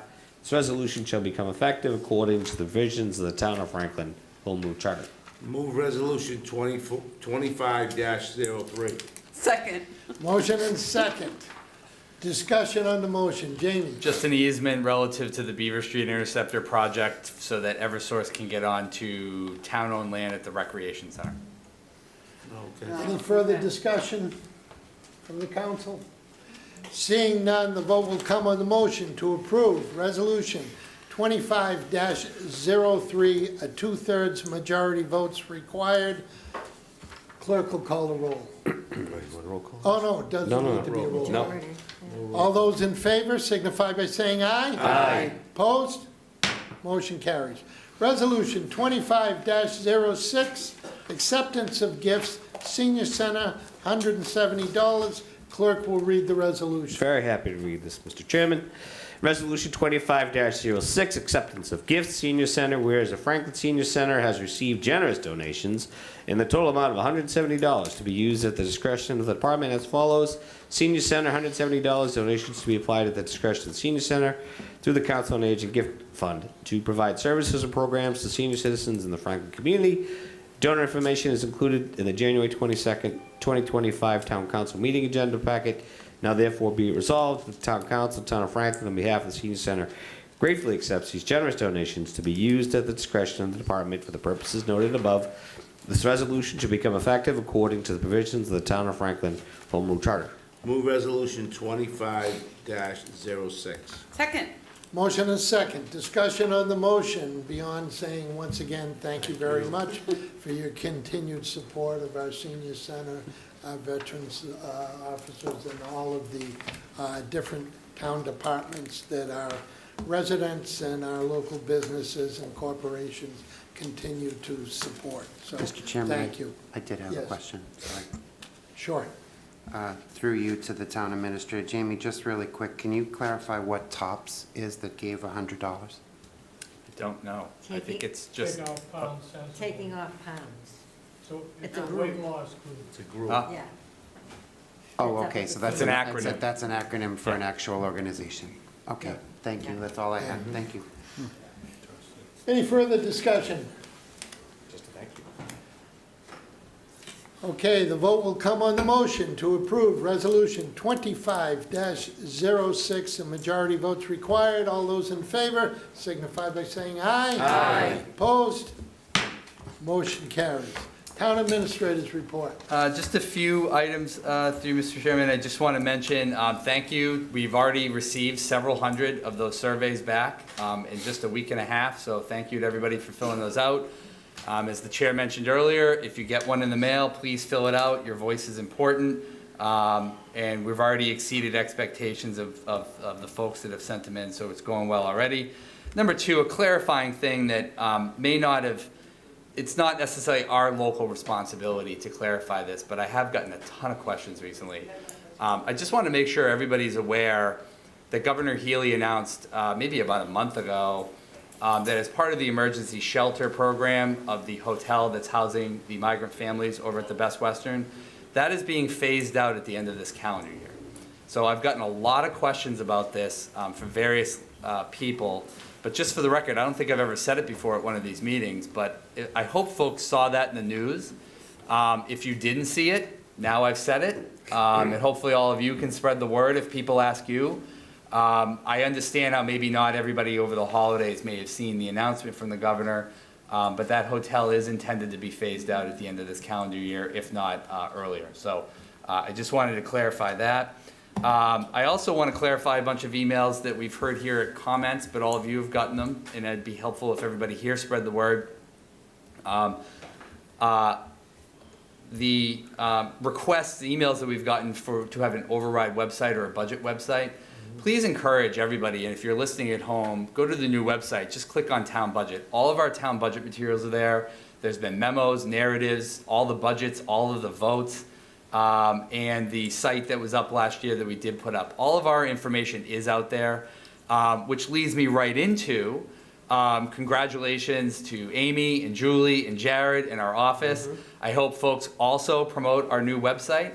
I want everybody to remember, those of you that were around, and a few of you were, sorry, Mr. Chairman, 8 years ago, we didn't have a town website. I'm very proud of the website. Chrissy Welton, you may remember, myself, many else folks on the staff, worked to get our first website up 8 years ago, 9 years ago, actually, 2016. Feels like 20 years ago. I just want everybody to understand and just to make a pitch. First of all, congratulations to them on an amazing job, on a great site. We've already gotten, believe it or not, a bunch of people emailing with compliments of how well it works on a phone. There's a lot of new features that are going to take a while for even me to get used to. I was sitting in here trying to get to the agenda, having a hard, trying to figure it out. There is so much information that we built over the last 8 years on our old website. There are bound to be some broken links. There's bound to be a few documents that are missing. Just shoot us an email. There's a form right there, report an error. Email Amy, email Julie, email Jared. You can't email me, but I'm just gonna let you know, I'm gonna forward it to them. Because they've been doing this whole project. I've barely been involved in it, and they really did a miraculous job and a tremendous amount of work. We know there are still some things that we have to fix. We appreciate all the feedback we've received so far from everybody. We're gonna get to it. Amy and them, the staff were on the phone today with Civic Plus, but I really wanna congratulate them and acknowledge their efforts on an amazing and a huge project. And also it plugged that the school department launched their website 6 months ago or so. This was a goal of the council's. We appropriated the money through a capital account that didn't have any operating budget money attached to it. And it's nice to see both the town and school go into the new year with a new website, with a little bit of a refresh and some new pictures and some new features. So hope everybody takes the time to get in there. And then finally, regarding the senior center, again, I'm trying to dispel some of the urban myths, because I've gotten calls from a bunch of people this week. A pipe did not break. There was not another leak. There was a boiler due to the 0-degree temperatures the last several days. The boiler said, "I think I want a nap," and for some reason, part of the switch turned off on Sunday night, which led to the building being a little cold.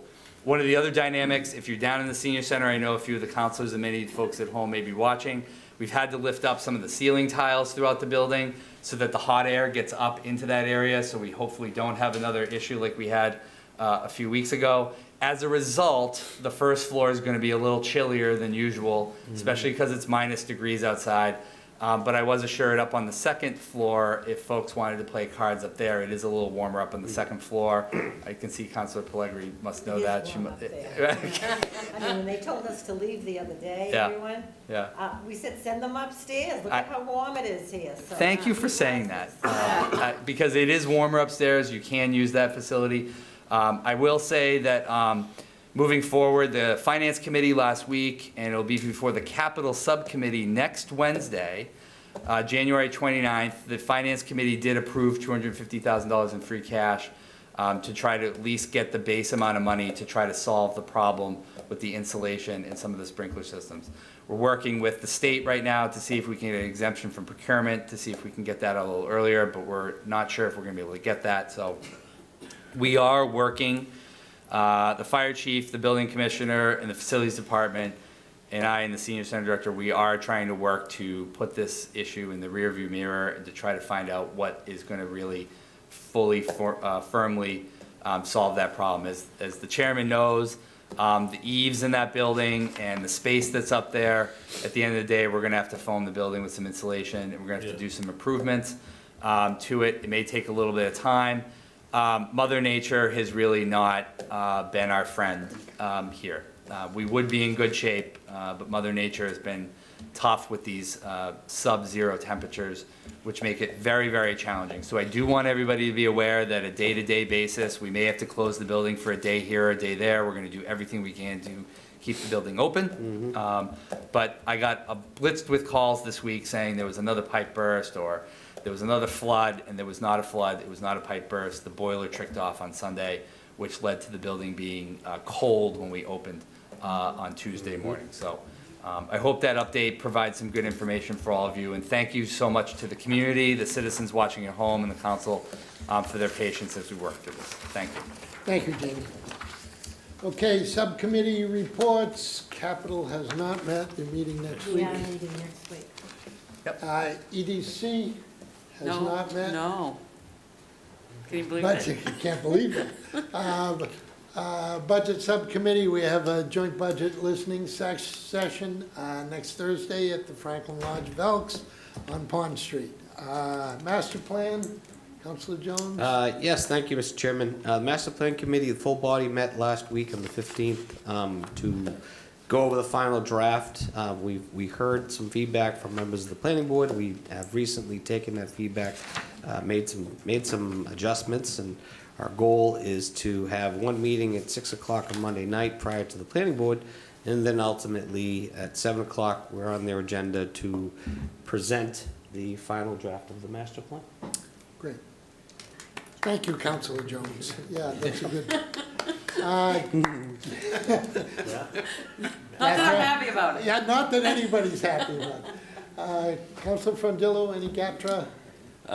GATRA did meet. We got updates on the financial audit, sort of reweighting votes based on population and budget, and an update on some ongoing litigation.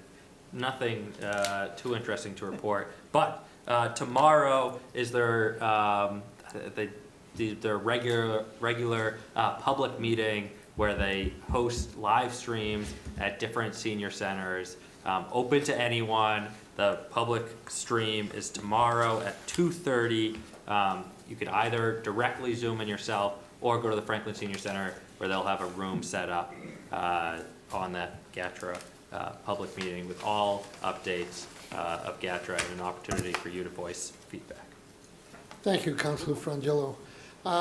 Okay, tonight I'm going to just appoint an annual subcommittee that we have to do, and that's a Town Administrator's Evaluation Subcommittee. I've asked Councilor Cormier-Ledger to chair that with Councilor Chandler and Councilor Hamblin, trying to split up so we all get a chance to do it at some point. So they will meet with the town administrator and go through the evaluation process. And we'll move to future agenda items. Councilor Sheridan. Nothing this time. Councilor Frangillo. No, the one I had written down was everything happening at the senior center, but that was a great update and very thorough, and I appreciate that. Yeah. Councilor Hamblin. Nothing at this time. Councilor Cormier-Ledger. Nothing this time. Councilor Chandler. Nothing at this time. Councilor Plagree. Nothing at this time. Councilor Jones. No, sir. Councilor DeLorco. Okay, councilor comments. Councilor Cormier-Ledger. Thank you, Mr. Chairman. First off, I want to say a huge thank you to our very own Franklin Fire Department. For those of you who may be following, particularly on Facebook, they're facing some enormous challenges these days with just an unprecedented amount of calls and emergencies.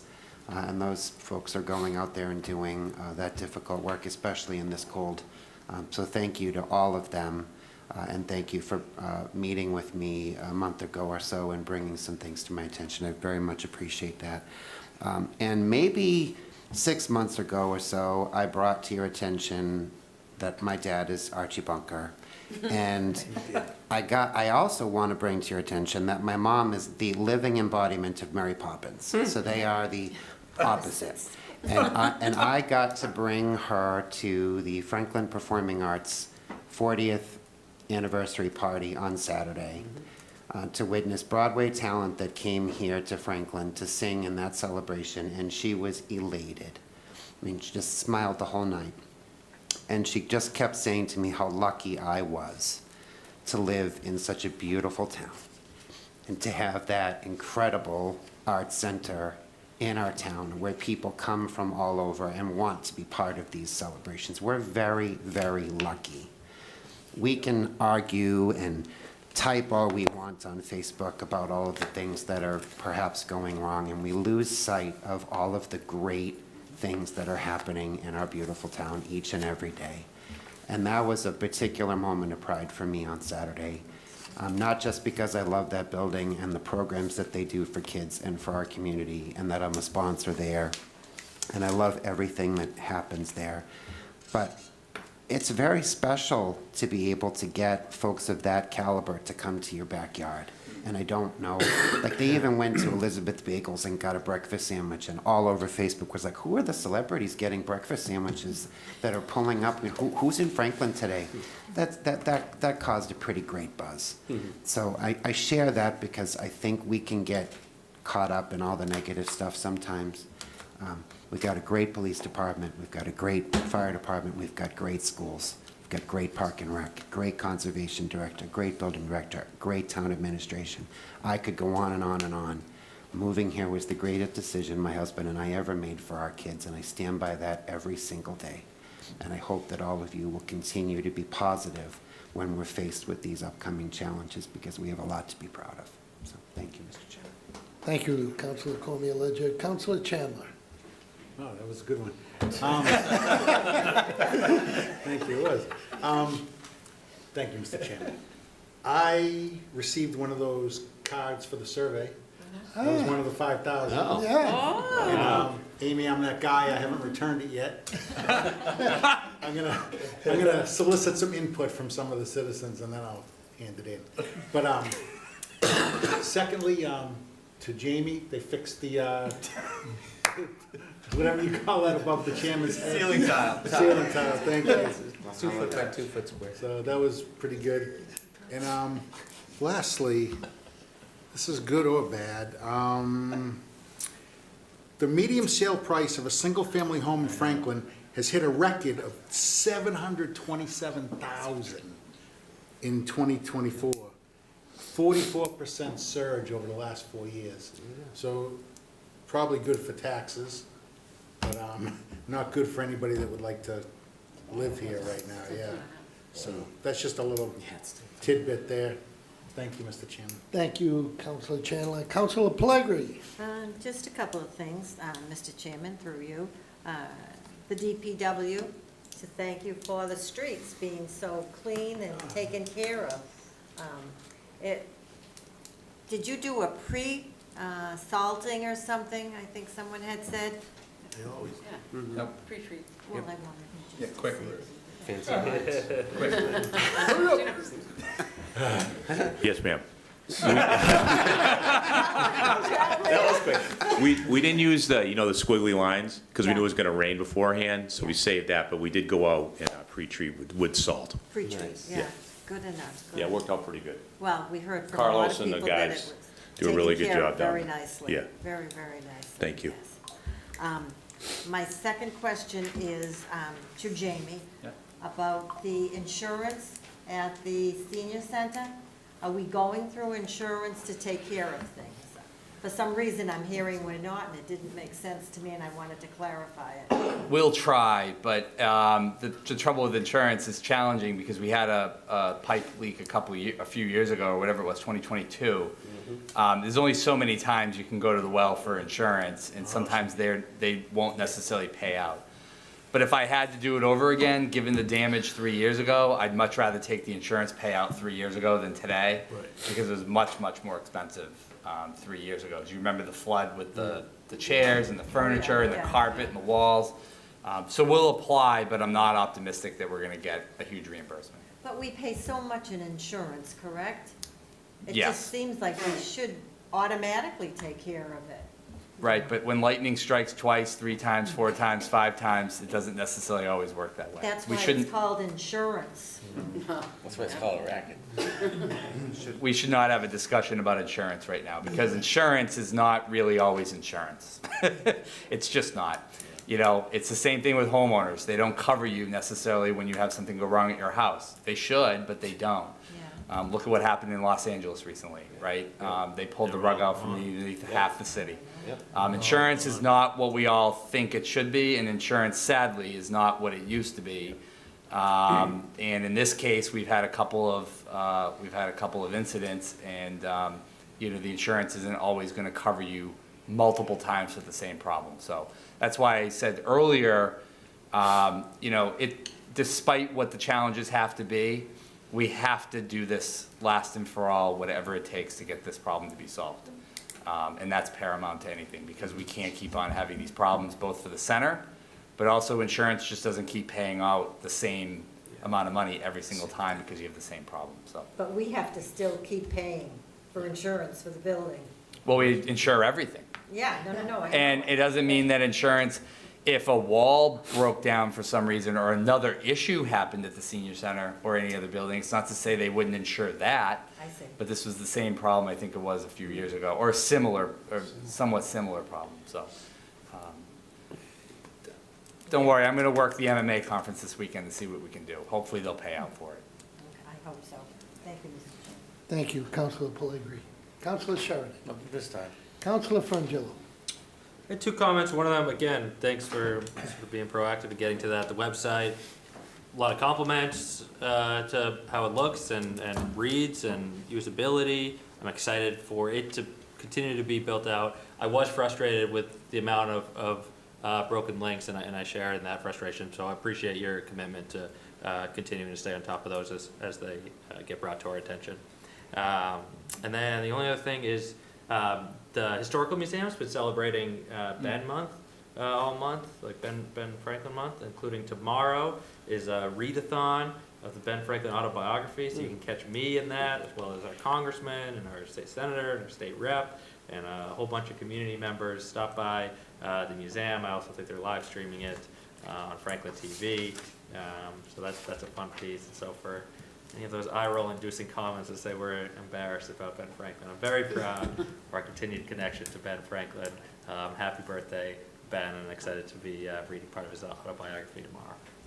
Thank you, Councilor Frangillo. Councilor Hamblin?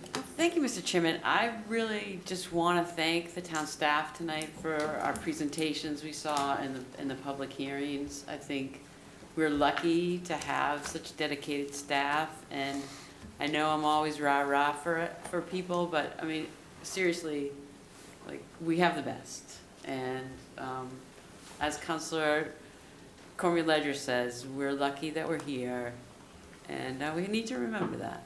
So, thank you, Mr. Chairman. Thank you, Councilor Hamblin. Councilor Jones? Thank you, Mr. Chairman. Councilor Cormier-Ledger, you know that FSPA in Black Box has a great LED marquee sign out front. It really shows off all of the wonderful shows that they're It certainly showing does. in downtown Franklin. So it set the mark for what future LED signs can look Can't like. quite see it from Broadway. You can, well, see it from ours. But Doing a decent job of probably from. Just Mr. Chairman, just a quick comment, and again, the citizens who send us emails, please understand, I read every single email that you send me. But when it comes to comments about things or any kind of issue that's email or sent to us or given to us, if it's not signed, if the person anonymously sends us a letter, you know, one of the old sayings that Scott Mason used to say when he was the chair is, we can't take them seriously because they're not, you know, they're not officially signed by anybody, they're anonymous. So just a note to the citizens, please be wary to sign any official documents or anything that you send us, just so we can respond to those emails officially.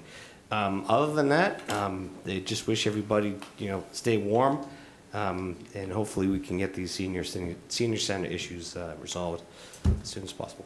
Mr. Chairman. Thank you, Councilor Jones. Councilor DeLarco? Thank you, Mr. Chairman. Just a couple of things. The medium sale price, maybe that's why 200,000 people moved out of Massachusetts last year. Right. You know, could have been, you know. Couple things. I did get a survey thing in the mail, but I threw it away. So, just so you know. You said you were gonna. I told you I was gonna. So, but no, I didn't get one. So, I just had to come back with that. I had to come back with that because, you know. But, no, the other thing is, I'd like to give the condolences to the Ayotte family. Doug passed away, and, you know, people might not remember, but he did run Franklin Little League Baseball for a long time. He was a great guy, young, gone way too soon, so, to Andrew and the rest of the family. Andrew was my son's age, I believe, right? He's a year older than you? Yeah. Yeah, yeah. And then, just my condolences to them. Thank you, Councilor DeLarco. I guess I would just like to once again thank Bricolai Goodlander for the presentations this evening. And again, I'm just so happy that we're at this stage so quickly with those two pieces of property.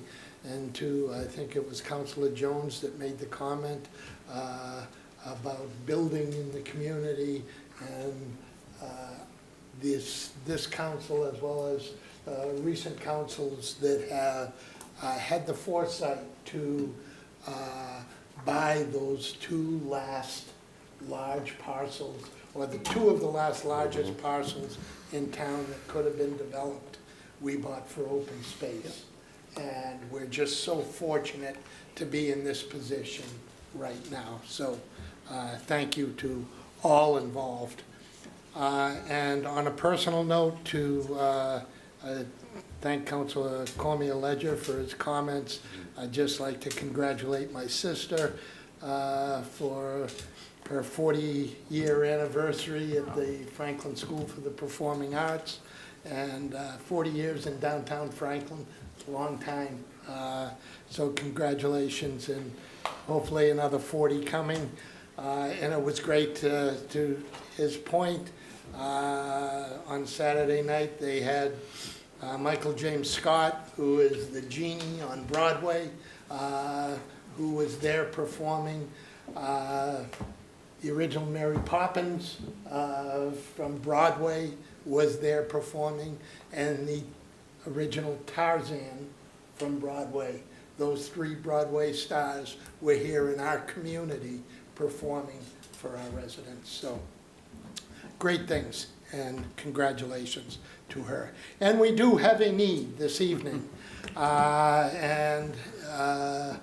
to go into executive session with exemption number 3, collective bargaining, all town unions, to discuss strategy with respect to collective bargaining if an open meeting may have detrimental effect on the bargaining position of the public body, and as chair, I so declare. Clerk will read the motion to enter executive session. Thank you, Mr. Chairman. I'd like to make a motion to enter executive sessions for exemption number 3, collective bargaining, all town unions, to discuss strategy with respect to collective bargaining. If an open meeting may have a detrimental effect on the bargaining position of the public body, and the chair so has declared, and not to return to regular session. Not to, very good. Second. Motion and a second. Roll call vote, clerk will call the roll. Cormier Ledger. Yes?